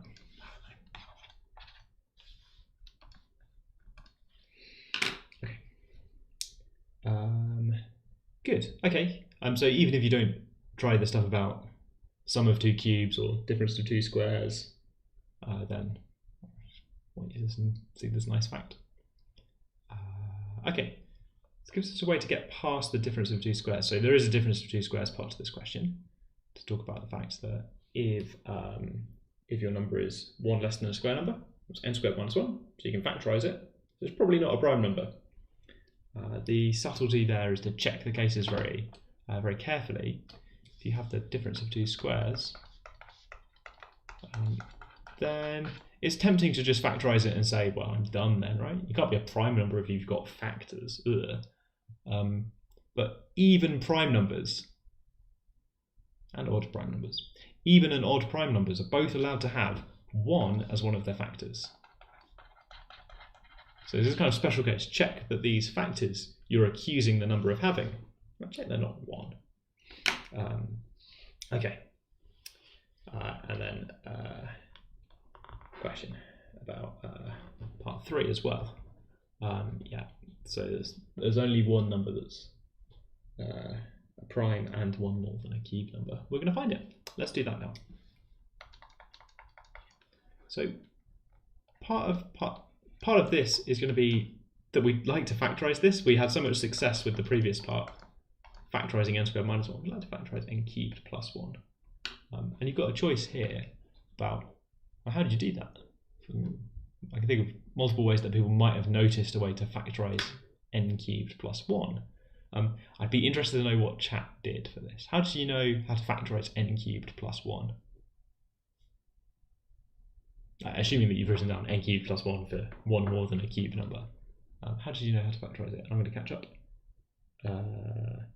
Cal wants to know if the average score will change. I think it might change, but it's okay because we use the MAT to compare applicants against each other in the same year. So if the average score is higher, then the average is the same for everyone. Good. Okay. So Joe in chat has given me a factorisation of x cubed plus 1. It's great. Quadratic formula person has used the expression given. Joe, I think, has used the expression given.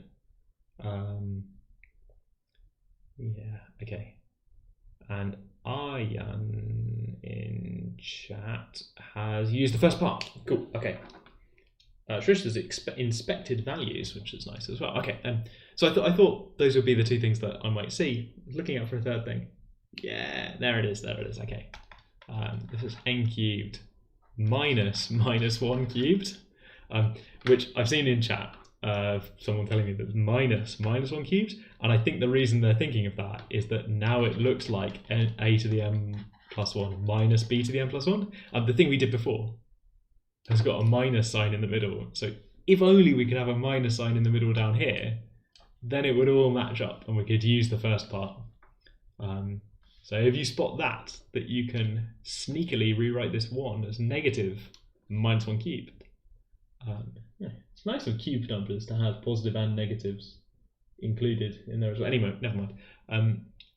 Then you can use the previous part of the question. Right? So we can write out that this is something like the things we were dealing with back in the first part.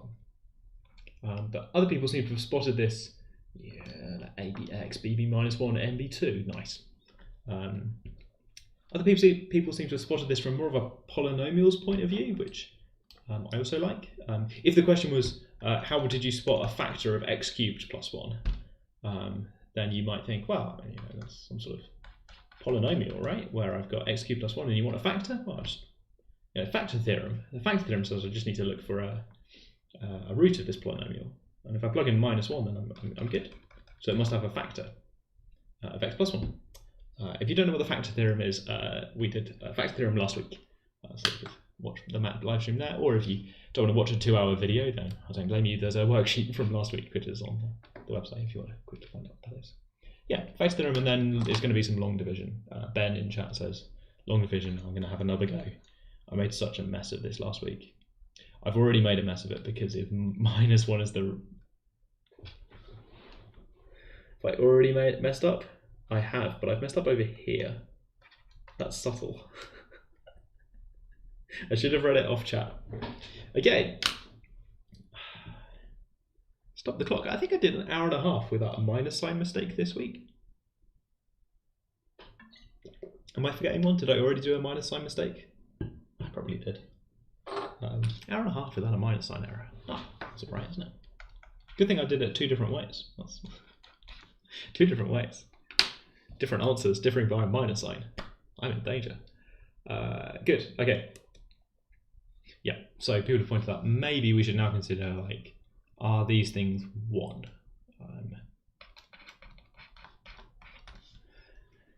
Technically, I don't think this was the intention of the question setter, but technically we should also check if it's minus 1.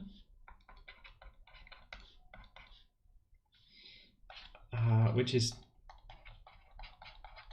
because even something like 3 you could write as minus 1 times minus 3. I don't think that turns out not to matter at all for this particular question, because all of the expressions are just positive for all positive values of n, so who cares? But technically, if in the rest of your life out there you're doing a problem where you think you've factorized a number that's supposed to be prime and you check and neither of the factors are 1, well, you kind of should also check that they're not minus 1, because this sort of thing is out there. Not in this question. This is a cautionary tale about other maths you might do. This question, it never comes up, so we're all okay. I just want you to be a tiny bit aware. Then jinx the minus sign. I just Oh, I have now brought in a lot of minus signs, haven't I? Good.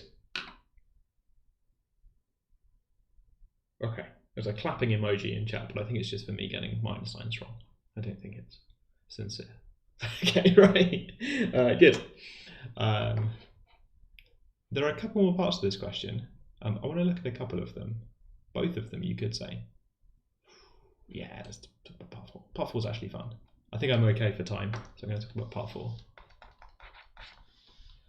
So part 4 is this enormous number prime or not? And justify your answer. So I don't think you get any marks for just writing yes or no. Just know whether this thing is prime or not. And interested to see what chat say for this, because I've got some ideas about things we could do, but some of the things we could do are maybe better than others. I don't know. How's chat going to tell me this? We're going to go. Yeah, so chat is saying not prime, I think. Oh, give me a second on chat. Chat thinks not prime and maybe wants to use part I. So part I was, let's do this. I'll write this question here. And then I'll scroll up so that you can see part I up here. Well, we proved that that's a to the n plus 1 minus b to the n plus 1.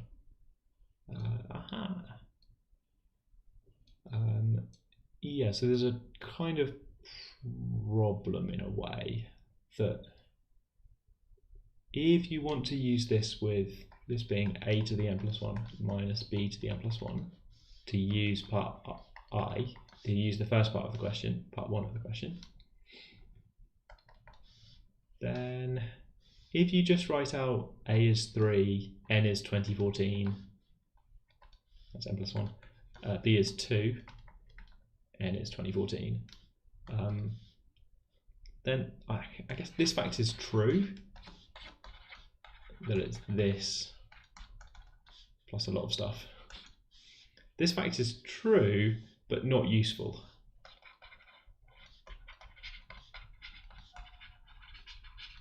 So part I shows us that this factorizes. Part I shows us that this factorizes, but one of the factors is the number 1, which is the thing that's allowed, right? Prime factors are allowed to have 1. Yeah, so in chat, we can factor and get 1 times a bunch of stuff. Here's the issue. The reason I put not useful on the board. That's not useful because prime numbers have a factor that's 1, but so do composite numbers. Composite numbers also have a factor of 1. In a way, we've just moved our problem into this enormous bracket with 2,000 and something terms in it to decide, well, it's equal to the number, decide if that's prime or not, and I don't know. Too many terms to even write. Yeah, okay. Ooh, Joe's used some sort of mod 3, mod 2 argument, which seems plausible, but maybe a bit too clever for me right now. I think I would like to use part I, but be a little bit more cunning, a little bit more wily with how we use the first part. Is the other side of the equation not something to the n? Yeah, it's not. So it's a minus b out here, and then loads of terms. Each of them interesting in its own different way, right? So this is 3 to the 2014 times 2 plus 3 to the 2013 times 2 squared plus, I actually don't know what this is. Could be prime. I mean, it's just a load of stuff added together. It's not itself a huge power. It's sum of loads of things. And it's not a plus b to the power of 2014, because a plus b to the power of 2014 would have all the binomial coefficients in. And this hasn't got any binomial coefficients. So this is not 5 to the power of 2014. It's missing all of the binomial coefficients that we learnt about. Okay. Yes, right. Okay.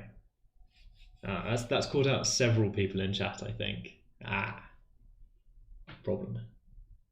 If that were true, then I think we'd be, we'd have proved something pretty strange upstairs, up the top. Oh, sorry.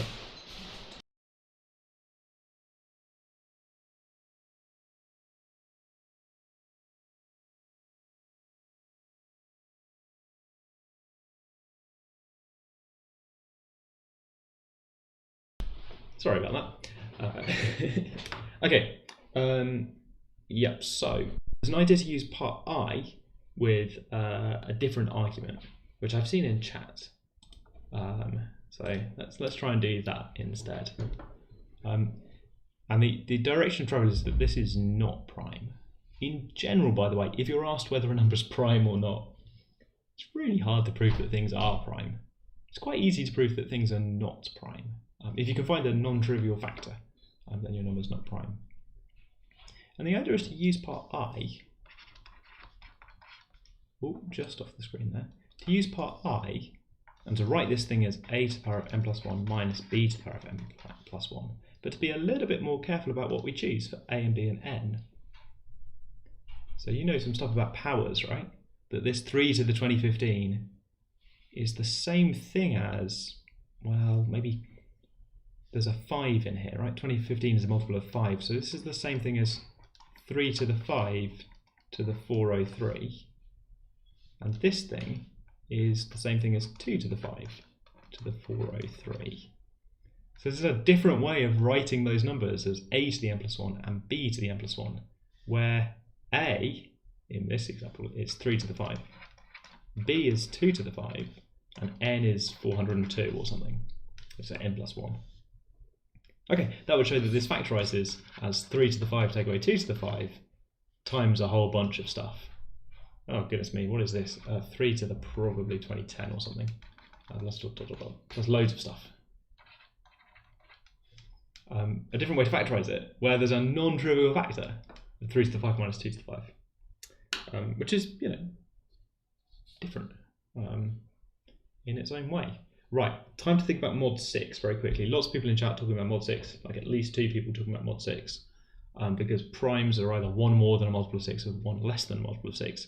Let me think. So, you've got a huge odd multiple of 3 over here, so this term is 3 more than a multiple of 6. And you've got a huge even number over here, but it's 2 to an odd power. Is that what people are thinking? So, what happens for 2 to an odd power? Remainder when you divide by 6. That goes 2, 4, and then multiply by 2 again, and you get back to 2, and then 4. Oh, I see. No, I don't see. So it's 2. A to the p is a mod p, James. So this is 2. And you subtracted it from the 3. I don't know. Okay. Question in chat, does 3 to the 3 work? Yeah, I think it does. Because 2015 is a multiple of 3. No, it's not. I can't make this work, sorry. I need some factors of 2015. I don't know very many factors of 2015. 5 is the only one I can think of. I suppose 403. That could be A. That could be B.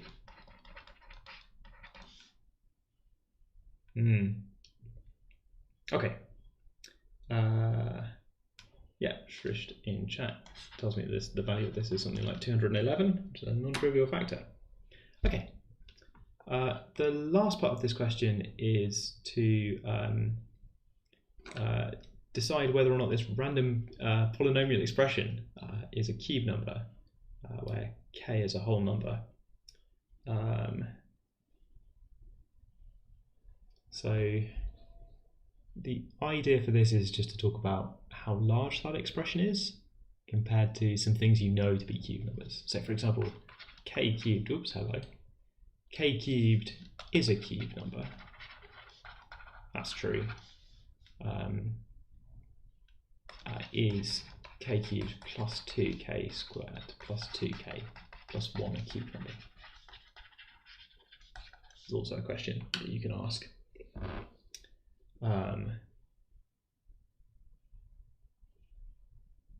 Yeah, I'm not sure about this mod 6 argument. I think it's probably true. I'm just too rusty with mod 6. Chat's talking about mod 6 still. If you don't know what mod 6 is, don't worry. It's this kind of argument where you look at the remainders when you divide by 6. It lets you do some things, but not everything in life.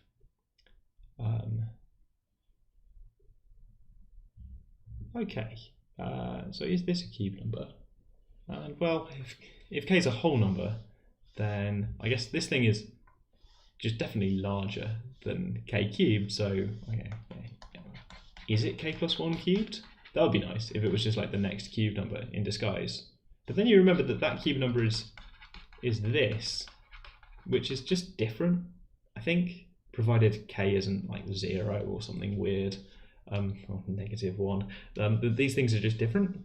And then eventually you get the idea that this thing is smaller than k plus 1 cubed. It lies somewhere in between k cubed and k plus 1 cubed, which means it can't be a cube number because it'll be in between two existing cube numbers, and also be a cube number kind of somewhere in between. Cubes of whole numbers, they call them whole number cubed, next whole number cubed. So yeah, it's k plus 1 cubed, but minus some positive quantity, which is like k squared plus k, subtracted off that, some positive quantity, the distance to k plus 1 cubed. So you're not that, and you're also not k cubed, because that stuff, 2k squared plus 2k plus 1, I see that's not 0. So there's a few things to prove there, to justify that this thing is not k cubed, and that it's not as large as k plus 1 cubed, but the idea is really that this thing is between k cubed and k plus 1 cubed, which is an idea I think you can only have if at some point in your life you've multiplied out x plus 1 cubed or something and seen that it's got 3's in it, binomial theorem, seen it's got some 3's in. This has got 2's in. 2 is smaller than 3. That's not quite a proof, but that's the idea, that this thing's 2 is a small number. You want to see the next cube number? You're going to put 3's in there. Okay.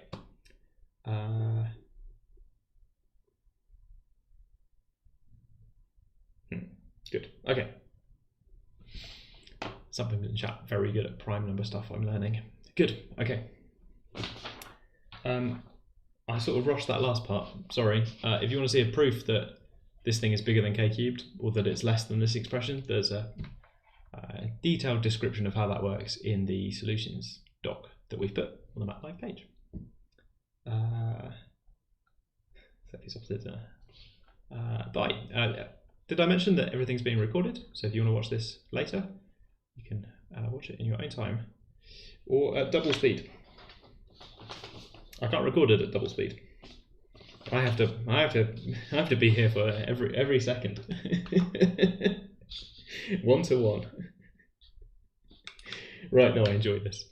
Okay, so I put a question on here that's got lots of different stuff going on. This question involves derivatives and tangents and areas, and also algebra involving an equation. I don't think we're going to talk about all of it in the next 10 minutes, but I wanted to pick out ideas from this question about a cubic. Let's work through it. So we've got some graphs that are shown underneath, and there's this line that meets the x-axis over on the left. There it is at point A. It rises up its tangent at B, and it also crosses at C. And the cubic is x cubed minus x. So here's a picture then. So already I've got some ideas, but at the point B, the line has got the same gradient as the curve. Now I don't know where B is, because its coordinate is just the letter B, but that's already an idea, right? That the gradient should match. I suppose the value should match as well. If I had to find the tangent to that curve, the curve is x cubed minus x. If I had to find the tangent to that curve at the point with x coordinate B, I could have a go at that, right? We could write down the gradient of that polynomial at the point, and we could write down the value, and we could really try to turn that into the equation of a line. Sure, so that's going to tell you something about the gradient, which I see is called m, because the gradient of the line agrees with the gradient there. I'm just going to start writing some of that down, I think. Quick check, is this part of the question? Yeah, this is part of the question. Okay, So gradient agreeing tells you that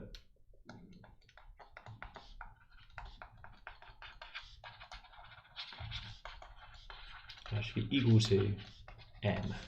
So this is gradients match. Gradient of the tangent and, well, the tangent of the curve should match the gradient of the tangent. I've really talked myself into a circle there. Hey, that line is the tangent. Its gradient is relevant to the question. Okay, I've written that strangely. I should plug in x equals b into this expression, substitute it in, and I've differentiated. Good. I should also check the value because as well as having the same gradient, these things should go through that same point. The second one across over there, labelled b, that tells me that b cubed minus b, I guess I should write out x cubed minus x at x equals b. Never mind. It should be equal to, and I'm going to plug in b to that expression. Okay, MBA. Good. Okay, so what does the question actually want me to do? It wants me to say that m is equal to 3b squared minus 1. So that's this. And then there's this second part that involves the letter a as well. I think that's this. So if you rearrange this for a, then you'll find, well, you've got a is b cubed minus b divided by m. Oh wait, no, I mean b minus this, or something like that. And we know the value of m from the previous part is 3b squared minus 1. The odds that I get all of this right with all the minus signs are tiny. And I think I'm going to have some cancelling. 3b cubed minus a b cubed is 2b cubed. And there's a minus b plus 1 plus minus b. Oh, hey, I've got all the minus signs right. Oh yeah, the coordinates point A is a comma 0. That is relevant. Thank you in chat. Has that point come in yet? I suppose not really. For me, I just sort of looked at the equation of the line, and I guess that does go through the point 0 comma a. Let's go. So the question says, if a is minus 1,000,000, what's the approximate value of b? And in some sense, that's a question about how that function behaves, 2b cubed over 3b squared minus 1. But it's also kind of a geometry question. If you go back to the picture and you imagine the point A disappearing off to minus infinity, minus 1,000,000. The question, I suppose, when does that happen? Why would the point A be all the way over there, mirrored, all the way over there down the negative x-axis? And the reason it would be all the way over there, rather than, well, in the picture it looks like it's at -2 or something, and the reason it would be all the way over there is if that gradient is very close to 0. If that line is almost horizontal, a little bit of slope to it, I suppose, but if there's a little bit of slope that way, a little bit of slope that way, but the gradient, the line being very close to 0, is a very flat line, then the point A will be off in the horizon over there. Okay, so find out when the gradient is very close to 0, which, yeah, I guess happens when the point B is very close to the turning point of the graph. We know where that is, I think. Yeah. It's where 3b squared minus 1, that might be 0, that's the gradient at B, might be 0. That happens, yeah, close to when 3b squared minus 1 is 0, which if I look back at the expression, pausing because I'm trying to look in 3 places at once. Look over here for the gradient, look up for the graph, look to the right for negative infinity. 2b, we've got this expression over here as well. And 3b squared minus 1 being close to 0, that gives you a clue that a is going to be a very large number because I'm going to be dividing by something very small. That's kind of how this gradient works as well, right? Gradient is in some sense division by something else. Good, okay, yeah, so you want this to be roughly 10 to the 6 or minus 10 to the 6 or something. There's a sign thing in here. They've given us a bunch of inequalities up here. We're told that a is less than -1 and a is less than b is less than 0 to try and make sure that we get the correct sign of everything. I think b is going to be very close to that turning point on the left, which happens at negative 1 over root 3 or something. Okay, aha, which somebody's just put it in chat as well. Good. Yeah, algebraically, you want the denominator to be very close to 0. Graphically, you want the line to be very close to horizontal. Okay, part 4, right, okay, there were questions about these two parts in chat earlier. Here's some algebra. Using the fact that x cubed minus x minus m, x minus a is equal to this expression, which you need not prove. So quickly, why is that true? That's the difference between the polynomial, the cubic, and the straight line. And the difference is 0 in a couple of places. It's 0 at x equals b. That's the point where we already made sure that the values agreed. And it's also 0 at a point, the name is c, way over on the right, where the line crosses the curve again. So we've got the difference there, the difference between those two. Algebraically, the difference is just a cubic expression with zeros wherever those two lines cross each other, where the difference is 0, which is why it's got b and c as roots. B's a repeated root because the gradient also matches there. Not important right now. We're not going to prove it. We're asked to prove that c is minus 2b. So I think I would start trying to compare coefficients. We've got this algebraic expression. My plan is to compare coefficients, because by this stage of the question we actually know quite a lot about the values of m and a and b. We've got all these relationships from the previous part. I kind of hope that I want, maybe I'll check the minus m times minus a, like that last coefficient. What happens when x is 0? That's going to be equal to minus b squared times minus c. And I think we already know m, we know a. So perhaps this all just balances out and this will give us the value of c, because we already know this. We know this from part I, we know this from part II. We're looking for an expression for c in terms of b, so hopefully we'll just sort of plug everything together and it goes. Negative sign here because we wanted minus a in this case. But the negative signs are going to kind of cancel out. I should maybe have done that before. And a 3b squared minus 1 is going to cancel out. Yeah, I'm going to get 2b cubed over here. And a b squared over this side. Minus signs are going to give me some problems. I've got 3 of them on the right. So yeah, I'll get the one in the question as well. C is minus 2b. Okay, good. That's just me checking that this thing is going to work. Okay, big punch at the end of the question. Big punchy last part of question to talk about the region which is between these things. If I look back up at the picture, which value of a is the area of R the largest? And there's different approaches to this, different ways to do this. One would be to just calculate it. You know almost everything at this point in terms of the number b, which, if you like, is the idea about changing where b is. Try and changes everything in this problem. Everything else moves when you move b. What the gradient is, what the line is, where the intercept is, where the other crossing point is, and that's going to change the area of R. It's going to change the area of R because it will change the kind of limits that we want to deal with.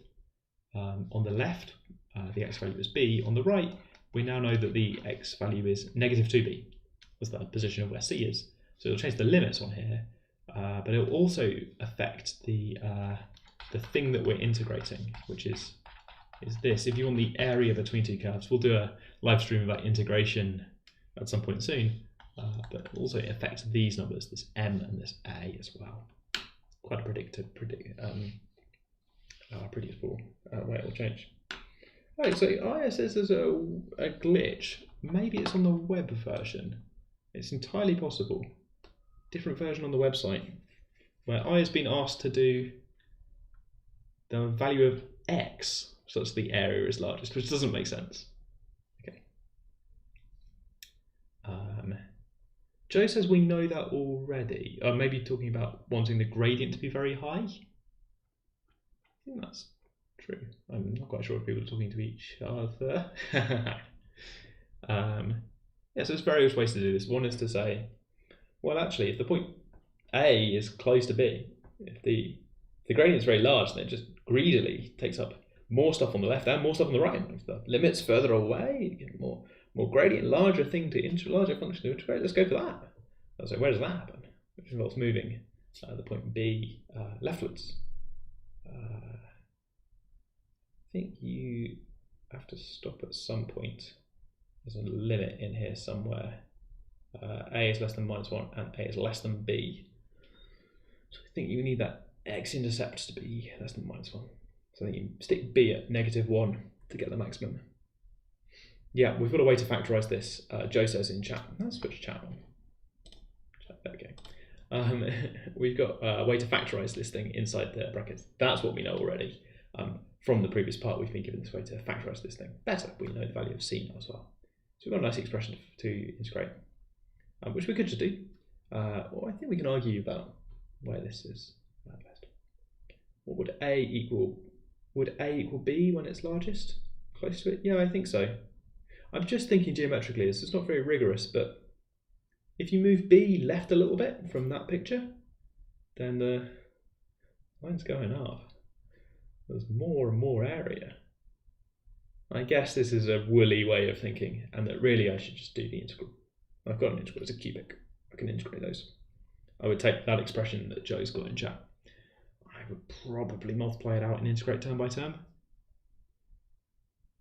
I'm sure the web solution does something like just move the point B left as much as you can, call it a day. Yeah, do I want this in terms of B?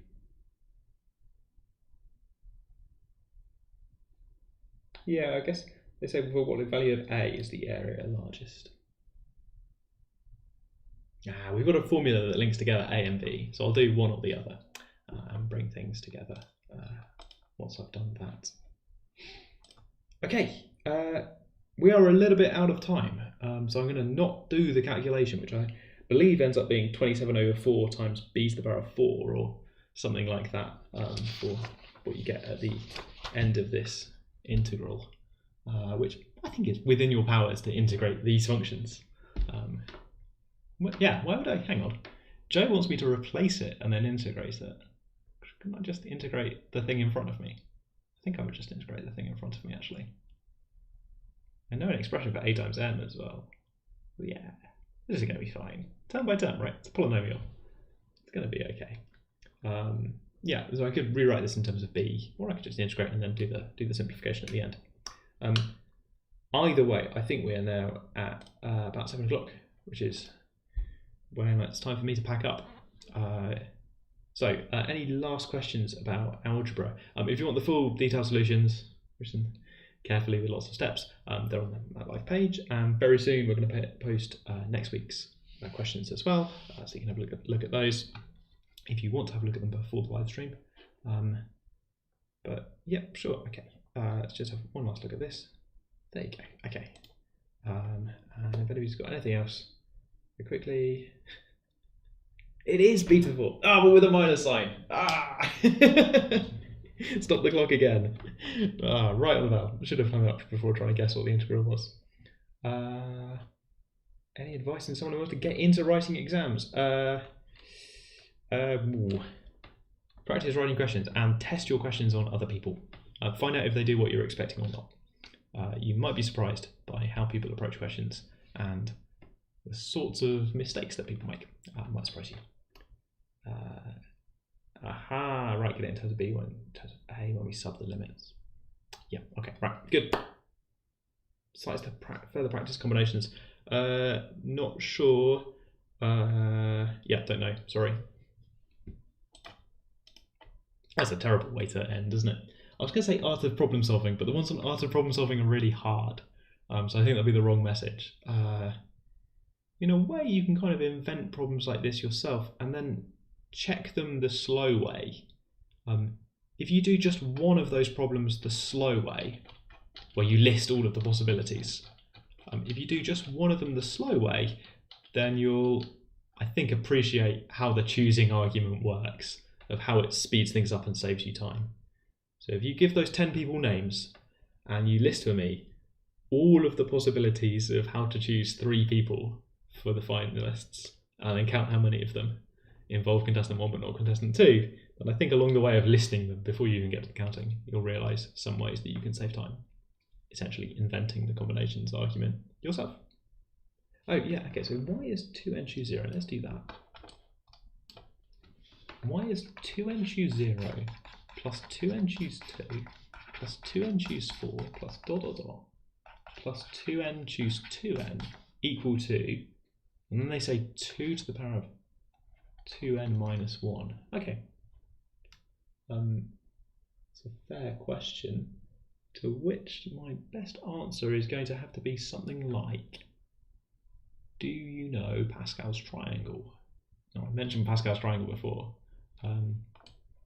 Pascal's triangle has all of these numbers in it, but more importantly, it has a kind of relationship between the numbers. Let's put the relationship on the screen just algebraically. It works like this. If you're choosing k things from n things, but one of the objects is extra special, it's, I don't know, magic or made of kryptonite or something, then the number of ways you can choose k objects out of those n are, well, you could avoid the one that's made of kryptonite and just choose your k things out of the remaining n plus 1, or if you're feeling brave, you could choose the one that's kryptonite and then look at the remaining n minus 1, and well, you don't need k of them anymore, you just need k minus 1 of them to finish off your collection of k things plus the kryptonite. So those are the two ways that you could do it, either picking that special item or not.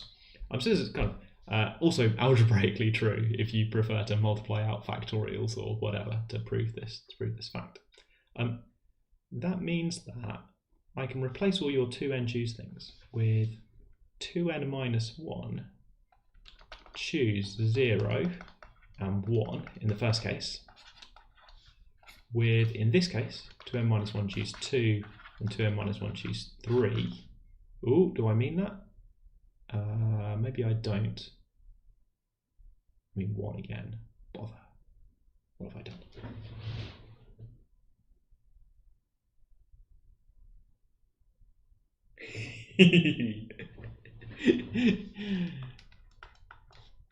I can replace all your factorials. I don't mean this. I don't mean that. That's the one I didn't mean. That one is just 1, so I'm going to replace it with 2n minus 1 choose 0. That's number 1. I should have started here. I should start here. That's what it's like when I'm trying problems that I haven't seen before. I can replace this one with 2n minus 1 choose 4 plus 2n minus 1 choose 3. And all these things are added together, you said. So if I keep replacing, then I'll get an entire row of Pascal's triangle that's written quite strangely, 0, 1, 2, 3, 4, but all the way up to 2n minus 1 choose 2n minus 1, and then 2n minus 1 choose 2n minus 2, and then this last thing you told me is 2n choose 2n, which is just the number 1. So I'll write it on it something like that. If I keep splitting all those choices, I get a full row of Pascal's triangle. And I guess separate fact, which you might know, is that a full row of Pascal's triangle, the sum of all the binomial coefficients with the same top number, full row of Pascal's triangle sums to a power of 2. The proof of that is beautiful. The proof of that sort of separate thing. 1, this fact. 2, the sum of all of these coefficients for some number n is equal to 2 to the power of n. The proof of that is absolutely brilliant. It works like this. You take the expression 1 plus 1. 1 plus 1 is 2. Welcome to the MAT Livestream. And you raise both sides to the power of n. So 1 plus 1 is 2. Raise both sides to the power of n. And then if you use the binomial expansion on the left-hand side, you get the sum of all the coefficients. And that's 2 to the n. It's so good. Such a good fact. Cool. Okay. So 2 facts put together then. You gave me a load of binomial coefficients with 2n, but every other one. But that's the sum of all of the things in the previous row. Let's a quick picture of Pascal's triangle without writing out the numbers. Pascal's triangle says, you asked me about all of these terms. 1, 2, 3, 6, 9, all of Pascal's triangle. You're asking me about all of these terms. But they are this one, plus these ones, plus these ones, plus this one, because each one's the sum of the two above. So you're asking about the sum of all of the things in the previous row, which is why it's 2 to the n minus 1, because it's the previous row. Cool, right. Joe asks in chat how many international students does Oxford offer on average? Quite a lot. We don't have a quota. I think it ends up being something about, I should know the percentage. I won't guess, sorry. Quite a few. Not quite as many as like 50%, not as many as 50% of our students are overseas, but it varies a bit from year to year as well, but good proportion. Oh yeah, more suggestions in chat, which I always like. Oh, and Trista's got without the minus sign. I did think the integral should probably be a positive number, so maybe that last one I did at 7 o'clock was, well, my minus sign is correct. Yeah. So the suggestion in chat is that we try multiplying out this. This gives you lots of powers of 10 and lots of powers of 1. Well, I think it cares about powers of 1. So you get 11 to the power of n, which is why they told me that. 11 to the power of n is equal to this, but it also, if you binomial expand, you get things like 121, 1331, 14,641. You get these kind of numbers for your powers of 11, which match up really nicely because of this expansion of this. Good stuff. There's some interesting stuff going right down the middle of Pascal's triangle that people sometimes tell me about. Thanks, take care. What's happened here is that I've missed my train. A little bit binary. I either make my train or I get the next train. So, good. Right, okay. But I think questions have also finished. So we'll call it there. Thanks for watching the Oxford MAT livestream. Take care, have a good evening, and I'll see you in just under 166 hours for the next episode, where we'll talk about a different sort of maths. Take care, we will be back next week. Bye.